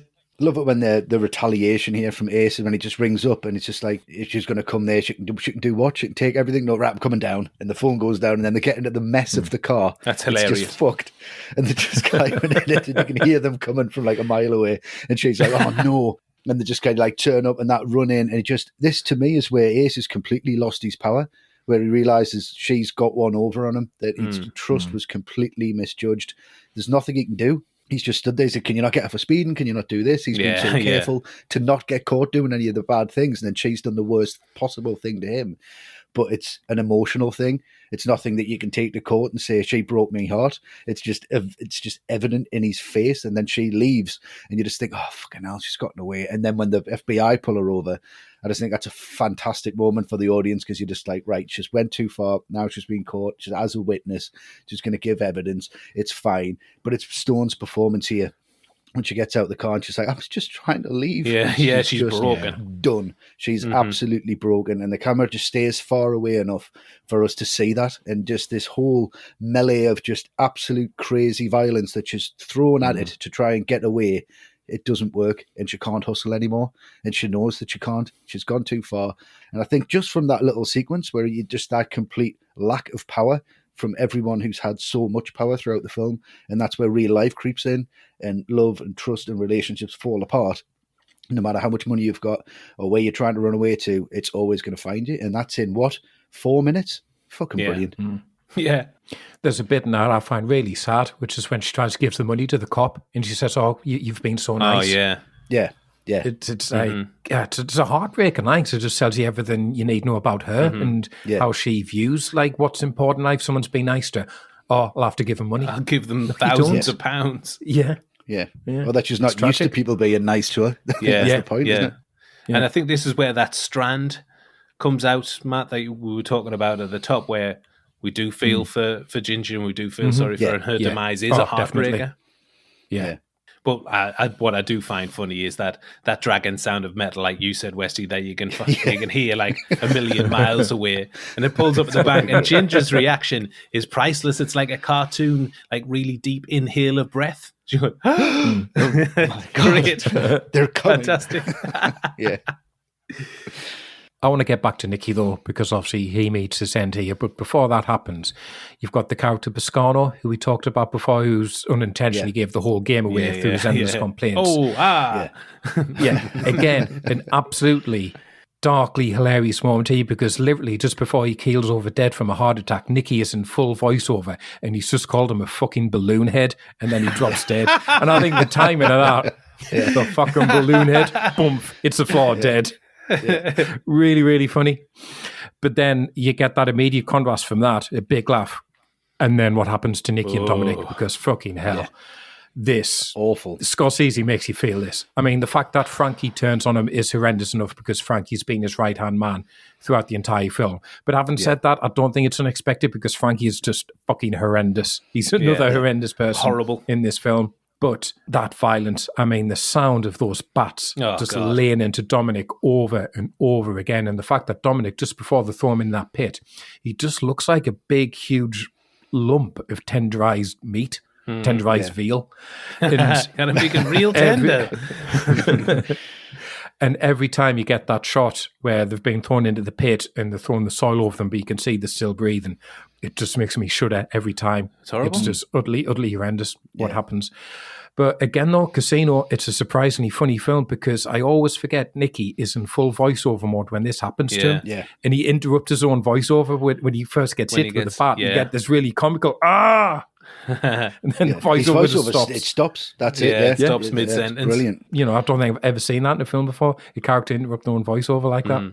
No, I've never seen someone like get hit and then that's the end of the voiceover for the rest of the film.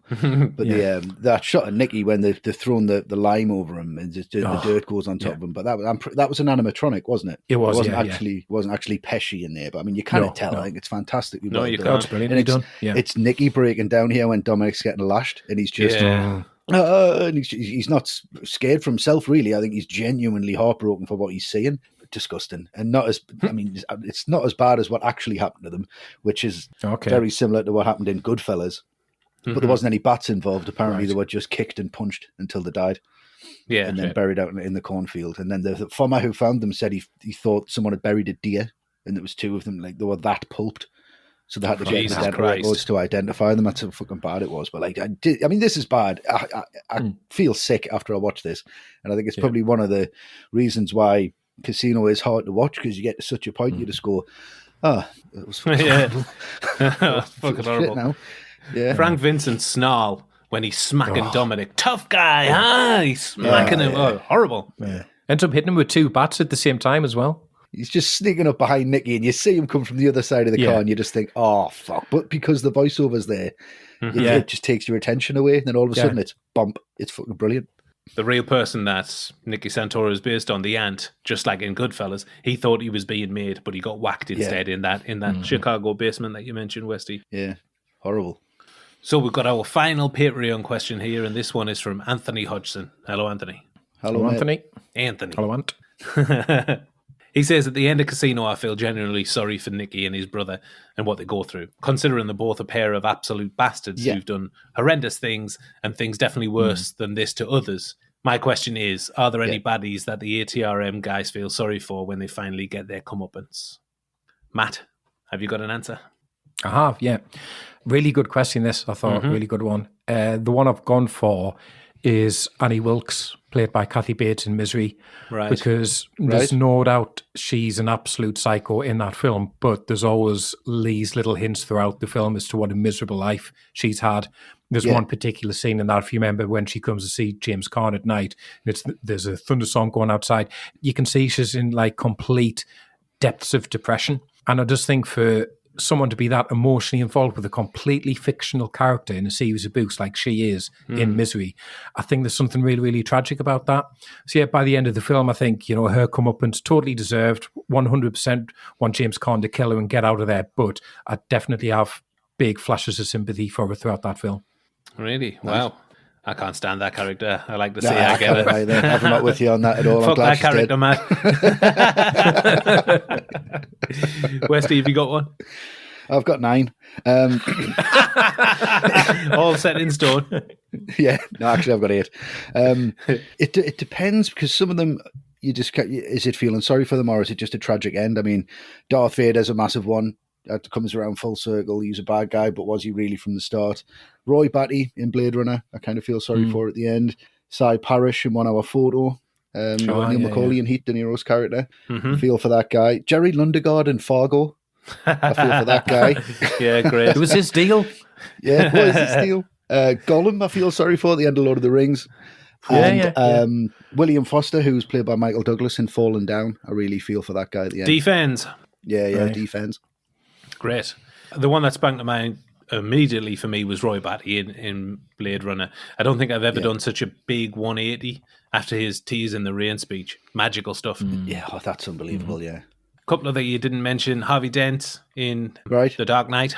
Dark Knight, when he's in that hospital bed. Tommy from Goodfellas, and also Ginger in this film. The same thing. I hate that character all the way through, and then, like we said, there's that flash which does make her a sympathetic character. Nice. Great question, Anthony. Thank you very much. Yes, nice one. So in the end, after everyone is bumped off, Ace winds up right back where he started. He could still pick winners, and he could still make all kinds of money for people back home. And why mess up a good thing? And that's that. Reception and awards. Despite being called Goodfellas in the Desert, with unfavourable comparisons to Scorsese's earlier film, Casino was a hit at the box office. On a $50 million budget, it returned $110 million. It seems low, but for a 3-hour R-rated film, it's still pretty good. Yeah. It was a modest success on the awards circuit. Scorsese was Golden Globe nominated for Best Director, but it was Sharon Stone that grabbed the limelight. She won a Golden Globe for her performance and was Oscar nominated, but lost out to... I'd be amazed if you got it, but Matt, I think you've got the best chance because you sorry, Westy, but you've got a knack for this kind of thing. Yeah, I mean, you're absolutely right. I haven't got a fucking clue. I mean, I'd be amazed if you got it, Matt. I think it's either going to be Susan Sarandon for Dead Man Walking or Kristen Scott Thomas for English Patient. And which one are you going for? I'll go for Susan Sarandon. Jesus Christ, Matt. Is that right? You're like Rain Man, the Rain Man of the Oscars. Brilliant. Well done. That's Special incredible. subject on Mastermind. Rain Man of the Oscars. Here he is. 387-291. 291. Excellent driver as well, I imagine, Matt. Yeah. I'm a good driver. Yeah. That's how to get home for Jeopardy. Critics liked the film as well. Empire gave the film 5 out of 5 and summarised by saying, it may not be Scorsese's greatest work, but this guy feeling a little off colour is still far, far better than most people on fighting fit form. It only gets more impressive as time goes on. Mm-hmm. Roger Ebert gave the film, what do you think, fellas? Ebert. He loved it, didn't he? 3. I think he gave it full marks. Top marks. Yeah. Well, 4 out of 4. He said that Martin Scorsese's fascinating new film knows a lot about the mafia's relationship with Las Vegas. Like The Godfather, it makes us feel like eavesdroppers in a very secret place. Very nice. I'm not the Rain Man of reviews, though. If I fucking got that right, didn't I? No. Praise where it's fucking due. That's fine. That's fine. That's fine. Do you really want to be referred to as the Rain Man of reviews? Not really. Not really. Gene Siskel was less than impressed. He said, the film looks great, is memorably acted, but breaks no new ground for Scorsese or his actors, and therefore, despite its pyrotechnics, is a bit of a letdown. All right. Shame. Disagree. Well, yeah. I think it just becomes in the wake so close to Goodfellas that people were a bit blinded by that. At that time, yeah. Mm-hmm. And now Casino has 79% on Rotten Tomatoes and a score of 8.2 out of 10 on IMDb. With the passage of time, it has emerged from the shadow of its predecessor and has a very positive reputation, with some even saying that it eclipses Goodfellas. Right. All the right movies ranking. We're calling time on Casino, but not before we do our now world-famous All the Right Movies ranking. World famous. Yeah. This is where we all summarise and give the film a score out of 10. So, Matt, would you like to take this first? Oof, Yes, sure sure would. There's so many reasons I think this film shouldn't work. 3 hours long, nobody to really root for, get behind, and the amount of detail is just overpowering at times. But it is an example of a film where only one person could have pulled it off, and it's Scorsese. The way he executes all his talents here, his style, it's incredible. But if all this film had was style, I don't think we'd be talking about it, to be honest. No. Because it wouldn't be half the film it is. I think there's genuinely interesting explorations of greed and morality and loyalty here as well. And I think Scorsese takes all that and he just ramps it up to this almost operatic level of intensity at times. And as I've said a few times, revisiting this 2, 3, 4 times, however many times it's been the last few weeks, I'd forgotten how funny it is in a very, very dark way, but it is quite hilarious throughout. And obviously, we've all said throughout, this film doesn't really escape the shadow of Goodfellas, or didn't for a long time. But I honestly believe if you could have flipped these two films around in terms of when they're released, I think Goodfellas would still be highly rated. But I do wonder how many people would think it's a slightly shallow version of what you get in Casino. Good point. And good point. Goodfellas is undoubtedly iconic. It's a fantastic film. But after really thinking about it, I am going to be one of those people. I do think Casino is the slightly better film. Wow. I think it's more complex. I think it's more ambitious. I think it's got more to say, and I think it's more ambiguous. It does suffer from Ginger not being particularly well written. Some of the themes are a bit of a retread what Scorsese has done before. So it's just shy of being one of Scorsese's best, but it's getting a 9.5 for me. Oh, wow. Nice. Big. That. Matt Ebert. So, Matt, from that, would you then be saying that you're giving Goodfellas, I don't want to push you in a corner here, but is Goodfellas a 9 on 10 for you then? Yes. Wow. Wow. Fantastic. Controversial views. You heard it here first. Well, that's what people are tuning in for. It is your controversial views. The Rain Man of controversial views. If that catches on, I'm going to fucking kill you. I want that to catch on. Don't worry, I'll help. Okay, Westy, you go.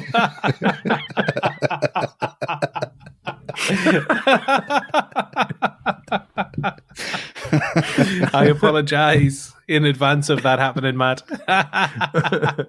Oh. Well, how can I Sorry, follow Westy. on from the Rain Man of summaries? So,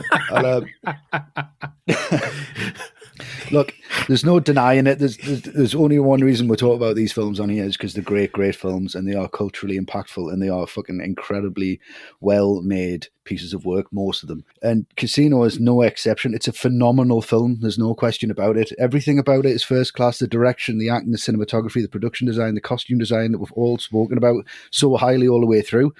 I don't think we've found many things that have been wrong with it to comment on that and say, actually, yeah, that's not up to standard. That's not up to scratch. It's that I have the problem with. I think it's just the pace is just unrelenting. And it's just, you set a bar and you have to keep up with it. And it's one of them films that you really need to be in the mood to watch, because it is going to grab you by the lapels and just pull you through it. And if you're not in the mood for it, it can be quite hard to sit through. It can be a tough watch. It can be like, it's like eating far too much rich food. And you're just like, actually, I just need a glass of water like every 45 minutes. Because that's what Goodfellas is for me. It's just, it has got them different sections where it does have a pace and it does have more of a plot and it does slow down and it does have a payoff. This, to me, just takes you back where you started. And then when you finish this film, I don't think you feel as good as when you started watching it. I don't think it has a happy ending. Goodfellas doesn't necessarily have a happy ending, but it has a resolution. This doesn't. It feels like you've been pulled through the ringer and you're left a little bit cold and a little bit empty at the end for what you have been through. It's an incredibly well-made film. It's got incredible confidence. But the fact that Goodfellas, for me, always sits there as one of the best films I've ever seen, and it's an easy 10 for me, this isn't quite up there just because it's almost too good of itself, and it just needed just to take its foot off the gas for about 20 minutes, and it would have been up there with Goodfellas, I think. So for that reason, it loses 0.5, so it's a 9.5 for me. Wow. Still big. Yeah. Well, for me, I mean, where to start? The film's a hugely enjoyable experience. And like you said, Westy, it's exhausting in some respects. When you get to the end of it, I got to the end of it last night, having really watched it and really concentrated on it. And I had to take a break from everything and just decompress. Just sit in the shower. Yeah, cold shower. Just crying. It just doesn't come up for breath. It starts at 100 mile an hour and doesn't slow down for 3 hours of runtime. You would think it would sag, and I was expecting it to sag when I came to revisit it, and it just doesn't. There are some really great performances, and obviously Scorsese tearing through Vegas with his incredible flair. But try as I might, it's impossible not to compare this to Goodfellas. So by that measure, it doesn't have the rewatchability of Goodfellas. The dialogue isn't as memorable for me. And like I've been saying, the violence is way over the top in certain scenes. And that doesn't encourage repeat viewings either. So for those reasons, I'm going to take a point off, and I'm giving Casino a 9 out of 10. Full point. All right, cool. Okay. Full point. Compared it to the other films in his canon as well, and there are quite a few that I prefer outside of this. Oh, yeah, definitely. Yeah, fair enough. Our fourth and final score for Casino comes from our Patreon supporters. Big shout out to those great guys and gals. Yes. Hi, guys. Fantastic as ever. They've been voting, and I've got their scores right here, but for some comments. And they all follow the same theme, unsurprisingly. Dean Jones said, I don't buy into this myth that this is better than Goodfellas. Are you listening to this, Matt? Yes, and I'm instantly disregarding it. Really belittling calling it a myth, like it's a fucking I know. It's not Santa Claus. How can Scorsese get all the presents down the chimney in 3 hours? Well, he fucking does it, I'll be honest.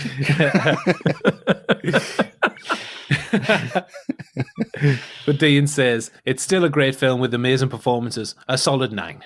Fair enough. Still a big score.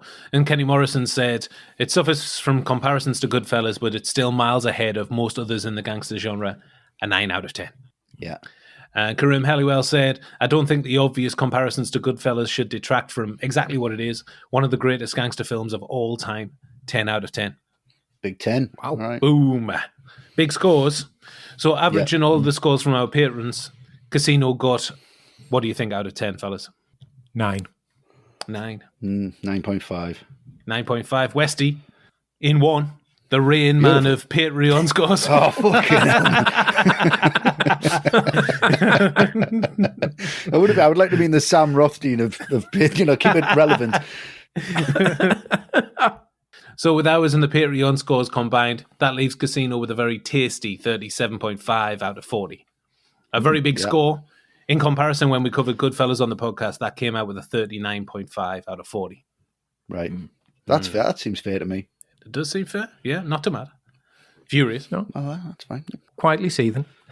Just like Ace Rothstein. Yeah. Well, the plane's just landed in the backyard, so I've got that to deal with first. We'll get around to correcting everyone's scores. You can go to alltherightmovies.com/leaderboard to see where Casino ranks in amongst all the other films that we've covered so far on the podcast. As mentioned, you can sign up to be an ATR and Patreon supporter by visiting patreon.com/alltherightmovies. You get access to all those podcasts that we mentioned at the top, have a say in what films that we cover, and the score that they get as well. So loads to keep you busy. Yeah. Join us again on All the Right Movies, where in 2 weeks, John, Westy and PI will be talking about the end of the century game changer, The Matrix. Looking forward to that one, Westy? I am. I'm looking forward to get plugged in. Actually, I would just like all the information just to be inserted in the back of my head so I don't have to watch it over and over and over again because I've seen it so many times anyway. But yeah, if that could happen, that would be great. But no, I am looking forward to it. It's a long time coming and a real, like you said, it's a real game changer. So yeah, I'm excited about it. Relevant with the new one just released as well. Do you think you'd be talking about that? No. I'm sure we'll mention it, but I don't think we're going to go into much detail. But yeah, it's worth mentioning, but I'd rather stick with the original and not mention any of the other ones if that's all right. Not to spoil anything, but yeah, it's just on the first one. And outside of that, our most recent Patreon exclusive podcast is on Beetlejuice and Batman. If you haven't listened already, you can sign up to be an ATRM patron for access to that and all the other podcasts that we've done so far, with more coming in the future. Yep. Mm-hmm. And if that wasn't enough, we've got some VIP guests joining the show in the next few weeks to talk about some of their favourite films. Look out for those coming out very soon, not to be missed. Lovely. Ooh, yeah, Exciting. Yeah, very exciting. And in between all of that, you can catch our daily content across all social media. On Twitter, we are at ATRightMovies. Instagram, we're at @all_right_movies. For our Facebook group, search All the Right Movies. On TikTok, we're at All the Right Movies. Subscribe to our YouTube channel and like our videos because they are fantastic. Yeah. Loads of great behind-the-scenes movie content, and you should be able to see a video of this very podcast on there very soon too. Yes. And finally, our website is alltherightmovies.com. And that's a wrap. We're off for a meeting in the desert. I think we've got a 50% chance of making it out alive. Well, me and you have. Me and you have if Matt turns up. Matty Batley. Bat Bartley. No, I like that. That can stick. I Yeah, like that. that'll We can stick, use that again. Yeah. Thanks, guys. Thanks, Thank you. everyone. See you soon. Bye. Bye.